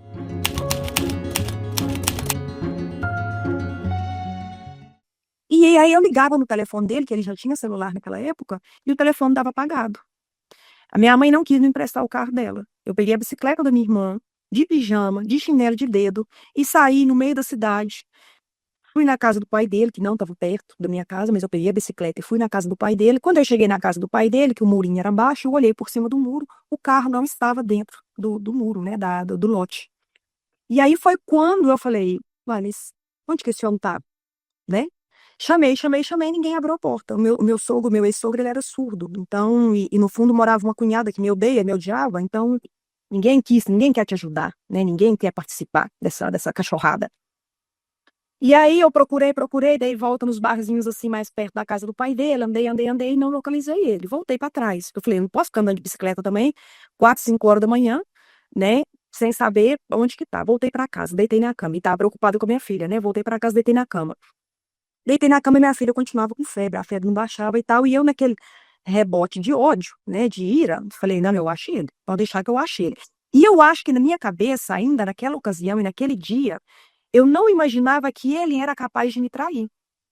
Porque se ele não me dava a mim uma relação sexual satisfatória, para que que ele ia transar com outra pessoa na rua, entendeu? Se ele não tinha um órgão, não tem, né, um órgão genital perfeito, para que, para que querer ficar mostrando aquilo para os outros? Isso na minha cabeça, eu pensava, né? Pensava, mas tudo bem, né? O álcool faz tudo, né? Tudo bem. Volto para casa, vou na casa da minha prima do lado, peço para ela o carro emprestado. O marido dela me empresta o carro, contrariado, mas me emprestou, era 5 horas da manhã, né? Eu falei que era para levar minha filha no médico e tal. E peguei o carro e fui atrás dele. Na hora que eu dei 2 voltas na cidade, na avenida principal da cidade, eu peguei ele. Aí eu peguei ele num bar, que era muito conhecido na cidade, com 2 moças sentadas num bar, com 2 moças e meu ex-cunhado também. Que o meu ex-cunhado nem tinha culpa de nada, coitado. Ele caiu na história, mas tudo bem. E aí eu peguei ele completamente embriagado, eh, vivendo uma vida de solteiro, né, com bar, o camisa do bar cheia de garrafa de bebida, de cigarro, tinha até copo de uísque, tinha tira-gosto, não sei o que, em cima da mesa, né? E aí vocês imaginam, uma mulher de 1,70 m com os cabelos tudo esburaçados, entrando pra dentro de pijama, de chinela havaiana, dentro de um bar, 5 horas da manhã.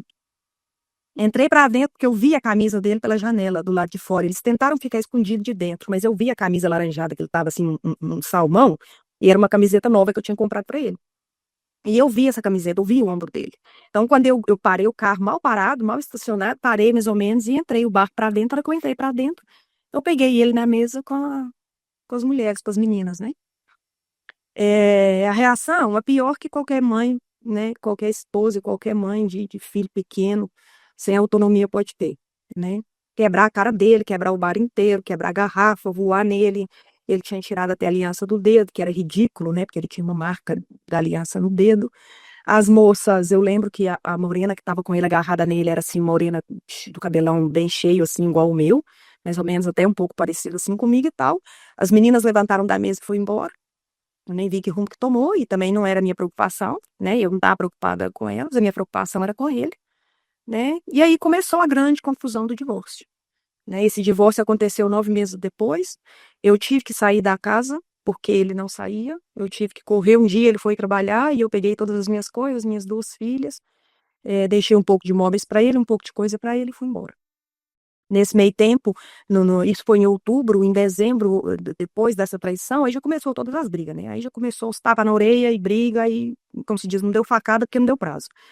Mas aí o primeiro impulso que eu tive foi de montar uma loja para mim. Por quê? Porque eu preocupava com a minha independência econômica, né, financeira, porque eu sabia que eu tinha que criar as minhas filhas e que eu precisava de um trabalho. Então eu peguei parte do dinheiro que ele tinha no banco de uma venda de uma casa que a gente tinha vendido lá na minha cidade, que a gente ia construir outra casa grande. Peguei esse dinheiro, montei uma loja, né? E infelizmente essa loja não funcionou muito bem. Há os 2 anos eu vendi a loja, só porque aí eu já aproveitei que a gente tinha montado a loja e já separei dele e saí de casa. Isso era março, abril, por aí, e já saí de casa. Só que assim, eu consegui, né, aquilo que eu tanto queria, que era o divórcio. Que quando eu vi a briga, que teve muita briga, muito murro na cara, teve de tudo, né? Brigas e brigas e brigas. Quando eu vi o que ele tinha feito, que eu peguei ele no bar com essas meninas, para mim a sensação era de alegria, porque assim, era de ira, né, de raiva, claro, por haver sido enganada, né, mas por outro lado eu fiquei feliz, porque eu pensava assim, por fim, ele me deu o motivo que eu precisava, né, para divorciar dele. Só que o que a gente não conta é que nem a própria família te ampara, nem a própria família te ajuda, né? Como eu sou filha de uma família muito pobre, de gente mais tal, as minhas tias aguentaram chifre tanto que quiserem e ninguém nunca falou nada, né? Então todo mundo queria que eu me calasse, né? Que eu ficasse calada e que eu aceitasse, até porque supostamente ele era o doutor da família, né? Ele era quem tinha dinheiro. Então, era sempre ameaças de que um dia ia me tirar minhas filhas, sempre me insultando, que eu era uma puta, que eu era uma vagabunda, que eu não prestava, e assim foi, entendeu? Até que apareceu a namorada dele na porta da minha casa para me pedir desculpa, para levar a boneca para minhas meninas, que foi quando eu fiquei sabendo dessa namorada que ele tinha até roupa na casa dela, que as minhas filhas conheciam os pais dela. Ele levava as minhas filhas de passeio na casa dos pais dela, ainda estando casado comigo, na mesma casa. né? Então, assim, aí as histórias começaram a aparecer. Então foi isso. Aí, quanto mais histórias apareciam, ligações anônimas no meu telefone da minha casa, a gente ainda estava morando junto ainda, né? Que tentava ver se consertava, mas não consertava, ficava cada vez pior. Foi até quando eu decidi sair de casa, que fui eu que peguei as meninas, peguei tudo, aluguei uma casa e saí de casa. E deixei ele com as coisas necessárias para ele sobreviver, né, na casa. E aí eu mudei. E aí foi quando começou os trâmites do divórcio, né? Que ele vivia aí andando atrás de mim, vivia me perseguindo, vivia me seguindo, ligando para minha mãe falando que eu estava com um homem, que eu estava com um amante, que eu era amante do açougueiro, que eu era amante de todo mundo da cidade. Eu era amante de todo mundo da cidade. E aí eu já, na época eu acho que eu nem tinha dinheiro, eu acho que foi até ele que entrou com o pedido de divórcio porque ele estava me perseguindo muito. Naquela época a gente não falava sobre denunciar violência de gênero, né? Ele me perseguia muito, ele ficava na porta da minha casa escondido, ele andava atrás de mim aonde eu ia, ele ficava na porta do meu serviço, ele me oferecia tudo para que eu voltasse. Ele me oferecia casa nova, móveis novo, que eu podia decorar a casa como eu quisesse, que eu podia pôr cortina que eu quisesse, tudo que eu passei todos os anos pedindo para fazer na casa e ele nunca deixou, porque ele não me dava permissão econômica, né? Ele passou esses meses me oferecendo tudo para que eu voltasse para casa, para que eu voltasse. E aí ele vivia me ameaçando. Eu vou te tirar essas meninas, eu vou te tomar essas meninas, você não é ninguém, você não tem dinheiro, você não tem tal, tal. E eu, como a única coisa que eu queria era ficar livre dele, ele falava patota para mim e eu ria na cara dele. Eu falava, meu filho, eu não tinha nem dinheiro para pagar aluguel, mas eu estava numa alegria tão grande, eu estava numa alegria tão grande, que eu já estava livre dele. E aí foi quando começou a aparecer, né, as outras mulheres, as outras namoradas. Aí apareceu essa, que hoje é a atual mulher dele, que trabalhava com ele na empresa, que já era amante dele também. Ah, uma confusão. Foi aparecendo uma de trás da outra. Que essa eu não sei se já era ou foi depois, quando. Aquela confusão. E aí ele já entrou com pedido de divórcio. Ele me sacaneou durante uns 6 meses com esse negócio do divórcio. Eu, na época, economicamente, eu não estava muito bem, porque eu não tinha acesso a dinheiro, né? Nada, a loja não funcionava muito bem. É, então, eu acho que até foi ele que fez esse pedido primeiro, aí eu contratei uma advogada também. Ele ficou uns 6 meses sem me pagar pensão, sem me pagar nada, até que esse divórcio andou, até que esse negócio andou. Nesse período, eu passei bastante trabalho com as meninas, bastante falta com as meninas. O divórcio, como eu, a única coisa que eu queria era ficar livre dele. Eu deixei tudo para ele. Na época tinha carro, tinha casa, tinha lote. Eu falei para ele que a minha parte da herança do casamento eu já tinha gastado, que foi não sei se 20 e poucos mil naquela época que eu tinha pegado para poder montar a minha loja. Então, para mim, aquilo ali era suficiente. Eu não tinha carro, eu não tinha moto, eu não tinha nada, e eu larguei tudo para ele, porque realmente a única coisa que eu queria era ficar livre dele. Eu não queria nada que não fosse meu. Eu nem pensava que eu não ia dar conta de manter as minhas meninas. Eu só pensava que eu queria ficar livre dele. E aí, o divórcio, eu deixei tudo para ele. Eu deixei as visitas livres durante anos, porque como ele trabalhava fora, ele não tinha condição de ter uma visita fixa, né, para ver as filhas. Ele sempre foi na porta da minha casa quando ele quis, na hora que ele quis, da maneira que ele quis. Eu tive que aguentar muitos anos ele bêbado na porta da minha casa, inclusive bêbado com a mulher bêbada também, a atual pareja dele, os dois bêbados na porta da minha casa.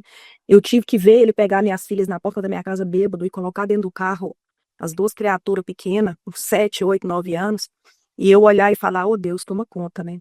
E eu pensava, uma hora vai me entregar elas em pedaços.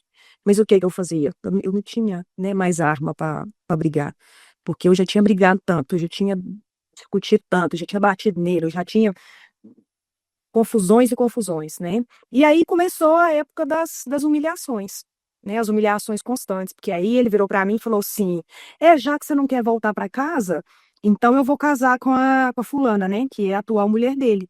Porque, como você sabe, ela tem um trabalho igual o meu, ela tem um trabalho bom igual o meu, então aí a gente vai ter dois salários e eu vou recuperar rapidinho, vou ajeitar minha vida. E ela gosta de fazer coisas sexuais que você não gosta. Aí eu ainda virei para ele e falei, não, eu fico feliz por você, eu acho bacana mesmo, sejam felizes. E ainda bem que ela faz, né? Mas aí eu pensei comigo, eu pensei, vai fazer o quê se ele não dá conta, coitado? Então, não adiantava nada, né? Mas tudo bem. E ele tá casado até hoje com essa pessoa, e eu fico super feliz por eles, de verdade. Então, assim foram esses anos, o divórcio aconteceu, né? Economicamente, para mim, não foi muito interessante, mas nunca foi uma coisa que me preocupou muito. Porque realmente a única coisa que eu queria era ficar livre daquele pesadelo, né? Livre de pensar que eu nunca mais ia ter que ter uma relação sexual não consentida. Eu sei que para minhas filhas não foi bacana, né? Porque o divórcio para elas gerou muita perda econômica, muita restrição econômica. Mas a vida continuou. Eu tive outro namorado, voltei a me apaixonar, não. Eu conheci o amor pela primeira vez. Eu vivi o amor durante 6 anos pela primeira vez. E não vivi só o amor, como também vivi, também conheci o que era ter o prazer sexual com um parceiro, com uma pessoa, né? Fui feliz com ele durante 6 anos. A gente também não deu o seguinte passo por N motivos, mas até hoje a gente é amigo, eu respeito muito ele e ele me respeita. Ele até brinca e fala que a minha filha pequena é filha dele. Amo imensamente essa pessoa até hoje. Para mim foi um presente, o divórcio para mim foi um presente, foi a oportunidade de eu recomeçar a minha vida. E eu vim para a Espanha em 2009, a convite da minha tia, que já morava aqui já há 2 anos. E aconteceu que ele sempre, vamos ver, eu estou fugindo um pouco da história, mas é porque é assim. Ele continuou sendo um inferno na minha vida e a perseguição na minha vida. Só porque eu estava tão feliz livre que nem dinheiro eu não tinha, mas eu era feliz livre dele. Então eu fazia o que eu queria, né? E aí eu comecei a ter os relacionamentos, a me conhecer, a passear com os meus amigos, a ir de festa. Nisso, as minhas filhas foram crescendo, a gente teve várias dificuldades econômicas, mas para mim isso nunca foi um problema. Tive várias dificuldades econômicas, mas sempre olhando para frente, sempre olhando para o futuro. Nunca fui muito apegada nessas coisas. É verdade que eu muitas vezes brigava com ele, né, para que ele me ajudasse com algumas coisas que fossem importantes para as meninas, principalmente questão de médico, questão de escola e tudo isso, mas ele não teve mais filhos, né? As únicas filhas que ele tem são as minhas. E aí foi assim. Só que, claro, infelizmente, é, como eu acho que no caso dele comigo é obsessão, é doença, né, enfermidade, como a gente fala aqui da Espanha. Ele avançou na vida dele, ele se casou com essa pessoa, mas eu sinceramente acho que ele não é uma pessoa feliz. Assim, ele não é uma pessoa livre. Por exemplo, eu hoje posso me considerar uma pessoa livre. Eu sou uma pessoa livre. Eu sou livre com os meus pensamentos, eu sou livre com o meu corpo, eu sou livre com a minha maneira de viver, eu sou livre com o que eu quero comer, eu sou livre para onde eu quero viajar, eu sou livre aonde eu quero trabalhar, né? E eu não sei o que que acontece com ele, mas ele ficou ali, né? Naquela mesma coisa ali. A vida econômica dele melhorou, a vida dele econômica com ela melhorou, eles viajam, eles vão pra praia, eles vão não sei o quê, beleza.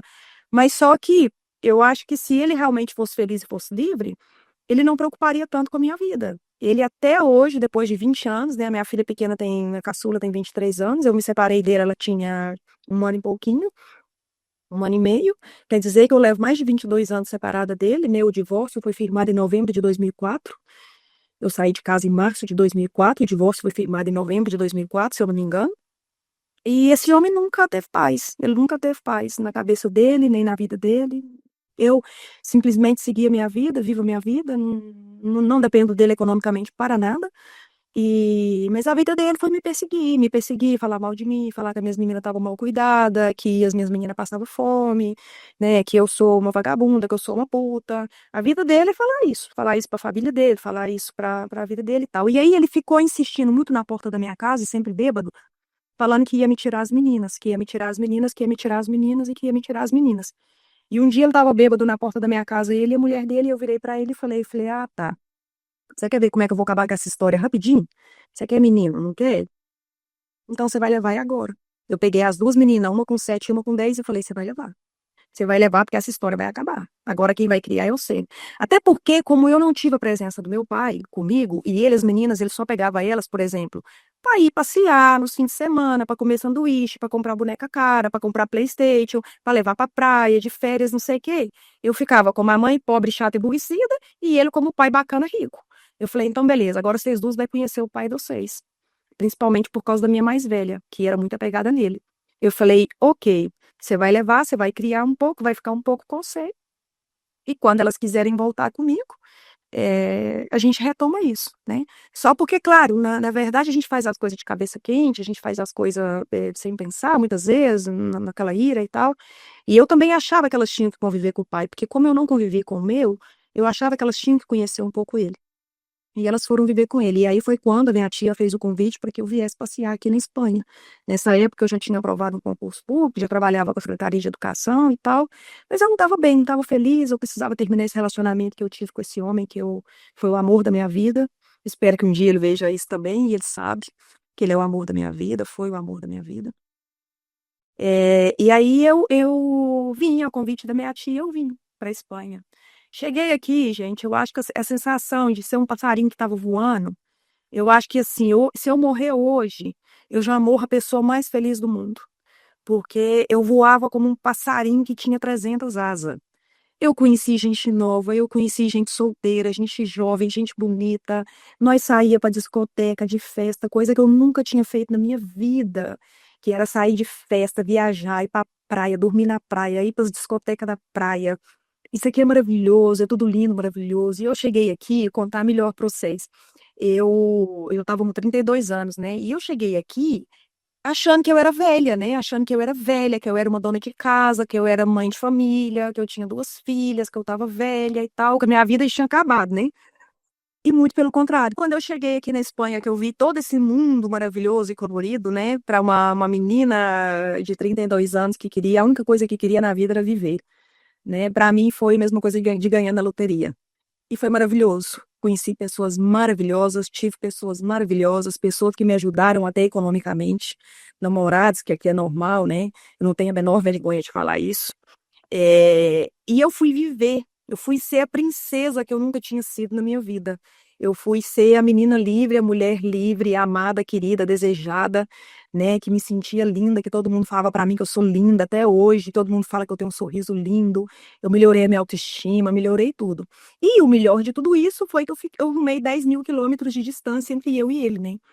Que foi assim maravilhoso. Então, assim, e isso é outra coisa que eu acho que ele não contava. Eu acho que ele pensava que eu ia entregar essas meninas para ele e eu ia morrer.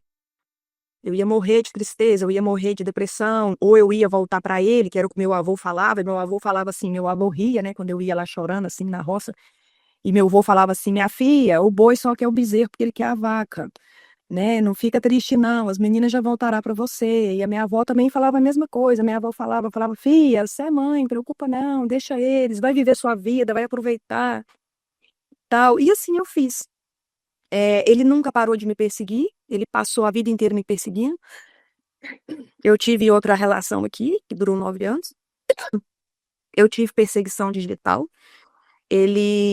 Uma vez eu fui de viagem daqui para lá e eu levei um computador de presente para minhas meninas, um computador de mesa, que era um computador que eu tinha num escritório meu.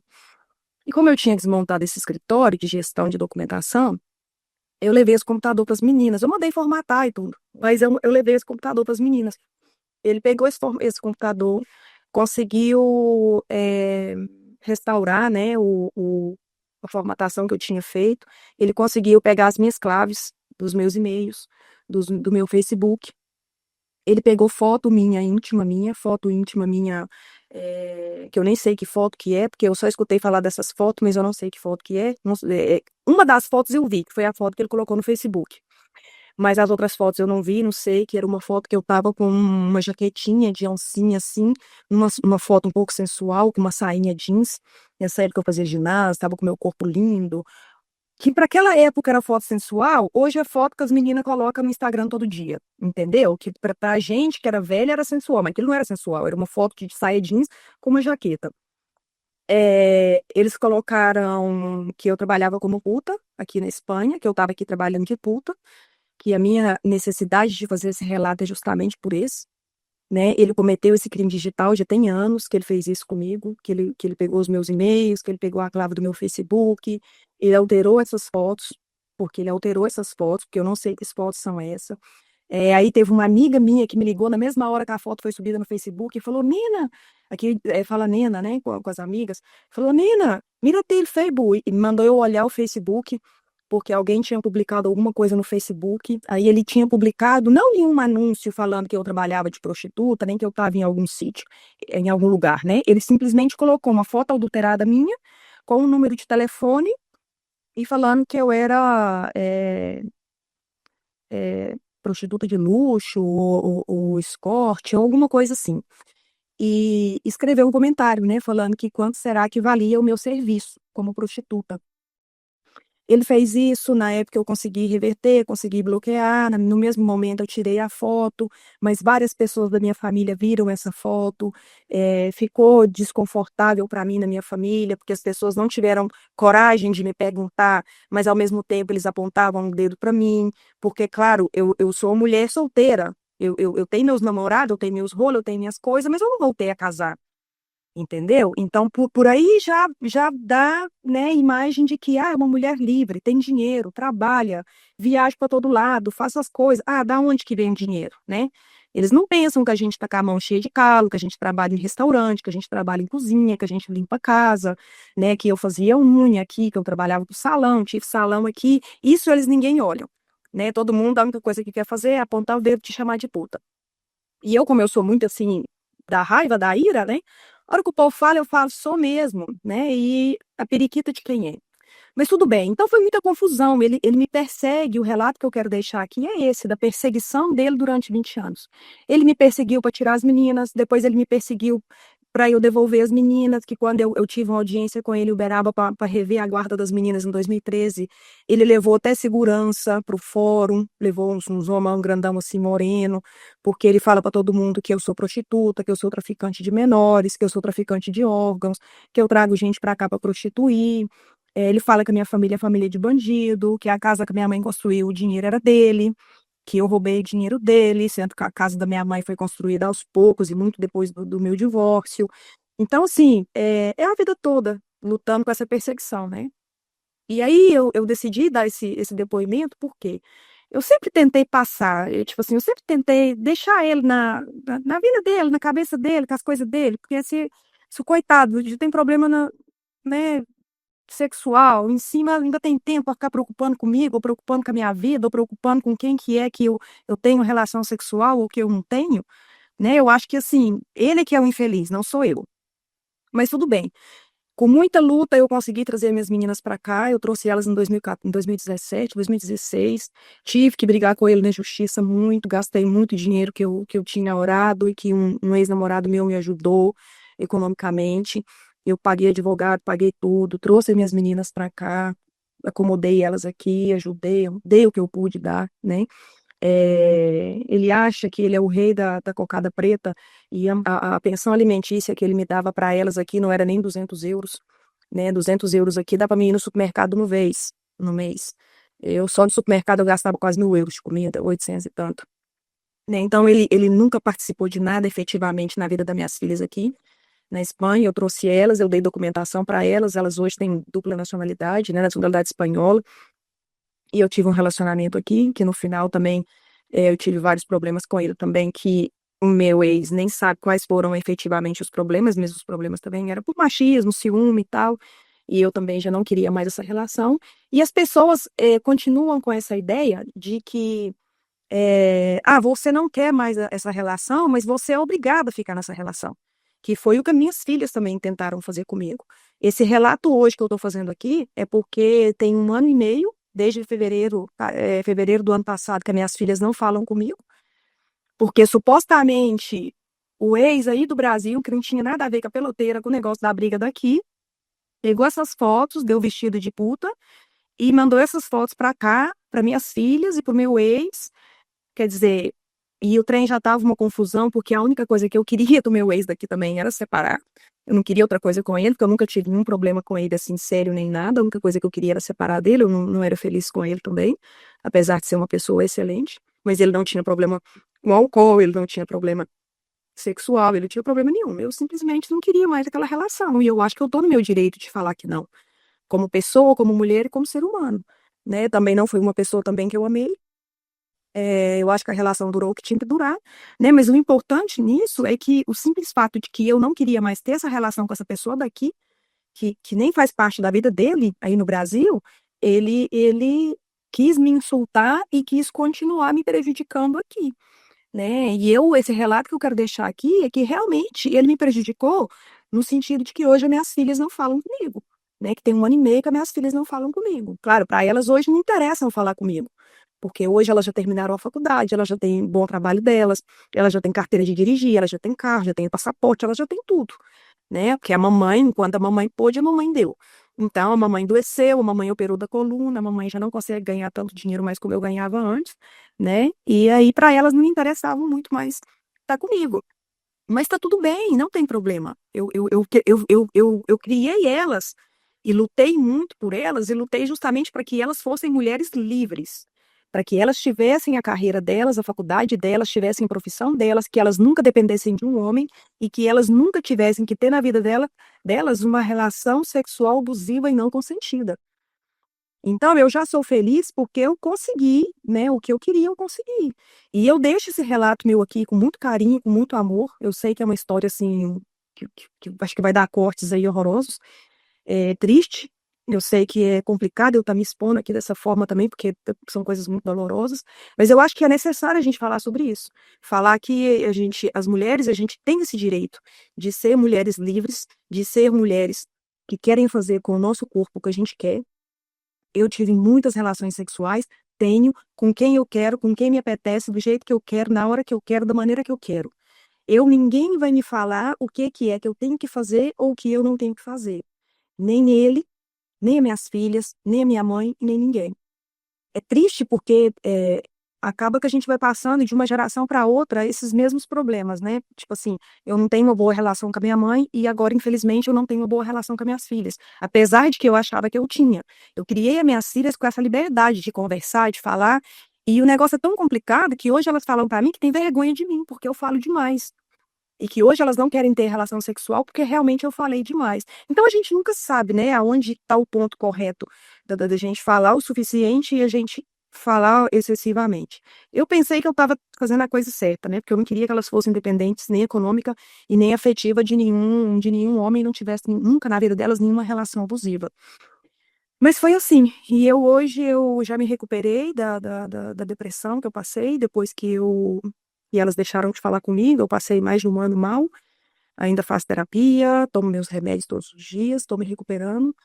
Mas assim, eu acho que agora é o meu momento, é o momento de eu ser feliz, é o momento de eu refazer minha vida. Estou refazendo, da maneira como eu quero, sozinha, sem namorado, sem marido, sem ninguém, porque realmente é o que eu quero, é o que eu desejo com quase 50 anos. E eu acho que é isso, a gente tem esse direito, né, da gente se amar, da gente se conhecer, da gente ser feliz sozinha, da gente estar feliz na nossa soledade. Espero realmente que elas também vejam esse relato e que algum dia elas possam me perdoar por qualquer coisa que elas achem que eu fiz mal, né? Fico triste também de fazer esse relato do pai delas, porque eu passei 20 anos falando muito pouca coisa a respeito dele para elas, porque eu não queria que elas tivessem essa má impressão dele. Mas eu acho também que é necessário elas escutarem também a minha versão, né? E eu acho muito fácil, tanto para elas como filhas, como para outras pessoas da família, para as pessoas me julgarem ou verem uma foto minha que foi adulterada e falar que eu sou uma prostituta. Entendeu? Porque mesmo se eu tivesse sido, ou se eu fosse, ou o que seja, eu acho que isso também não é o problema, né? Eu acho que a falta de respeito é maior por ser a sua mãe. Por exemplo, se fosse no meu caso e a minha mãe tivesse feito qualquer coisa parecida por qualquer tipo de necessidade, eu seria a última pessoa a julgar ela, né? Não foi o meu caso, porque eu não passei necessidade em nenhum momento. Em nenhum momento a gente passou necessidade. Por mais que a minha filha, que tem um iPhone 15, fale que passou fome comigo, ela não quis vender o MacBook dela nem o iPhone dela para comprar comida, né? Então, são coisas que são controversas. Aí, uma coisa na vida também que eu aprendi, principalmente com essa última relação, que é a questão da mentira, né? E por isso eu quero deixar esse relato, para a gente ter muito cuidado com as pessoas mentirosas, as pessoas que a gente coloca na vida da gente e que a gente paga um preço, né, nessa vida, que é alto, que não é alto, que eu, graças a Deus, eu hoje sou outra pessoa. Mas eu sofri todo o meu calvário com esse maldito desse matrimônio, com esse maldito dessa relação, né, por mentiras, por ser relações abusivas e mentirosas, né, e eu acho que depois de mim, infelizmente, vão vir mais milhões de relatos de pessoas que passam pela mesma coisa, né? Mulheres que passam pela mesma coisa e que, e que continuam lutando pelo seu espaço, pela sua vida, pela sua liberdade, pelo seu direito de ir e vir, né? E pelo direito de ser amada também do jeito que a gente é. Eu não tenho que ser perfeita para ser amada pelas minhas filhas. Eu só sou eu mesma. E para esse homem, a única coisa que, se algum dia ele ver esse relato, é que eu desejo para ele de verdade que ele seja feliz, né? E que, pelo amor de Deus, que ele coloque um ponto final, né, nessa relação dele comigo, e que ele seja feliz com a esposa dele, e que ele me deixe em paz. Porque eu realmente não entendo o que que ele ganha, né, tentando destruir a minha vida, sendo que ele não pode destruir a minha vida. A única coisa que poderia destruir a minha vida seria uma doença, ou a morte, ou qualquer coisa assim. E ele não vai conseguir. Ele não vai conseguir destruir a minha vida, porque se ele queria destruir uma relação que não existia, que eu já estava a fim de terminar, então ele não destruiu nada. Ele destruiu a minha relação com as minhas filhas. Pode ser, entendeu? Mas também, se minhas filhas não me amam por quem eu sou, eu não quero o amor delas, ou o respeito delas, pelo que ele fala que eu sou. Elas têm que me amar e têm que me respeitar pela relação que elas têm comigo, não pelo que ele fala, ou pelo que ele deixou de falar, ou qualquer coisa do tipo. E é isso, e agradecer vocês pelo carinho.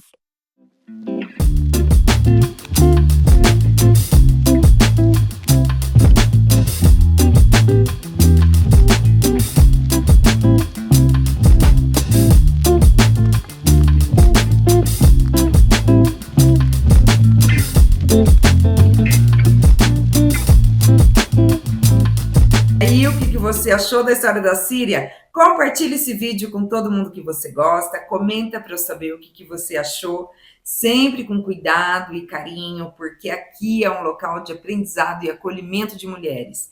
E se você quiser contar sua história de divórcio no nosso canal, é só preencher o formulário que está aqui na descrição desse vídeo. A próxima história é da Bruna, que foi mãe solo de 3 filhos, mesmo sendo casada. E eu sei que muita mulher vai se identificar. Então já se inscreva no canal e ative o sininho. E eu lembro que a pessoa disse assim, eu já estou com ele há alguns meses, e ele me disse que só está com você porque tem os filhos, porque você não quer separar dele, e que vocês não têm nada mais, vocês são separados. Você mora em cima, ele mora embaixo, ele não sai ainda por causa dos filhos. E eu ouvi tudo, a pessoa falou várias coisas, né? Essa mulher me falou várias coisas. E eu não dava uma palavra. Eu só ouvi atentamente tudo que ela me disse. E ela disse assim, ele inclusive falou que você se desleixou muito.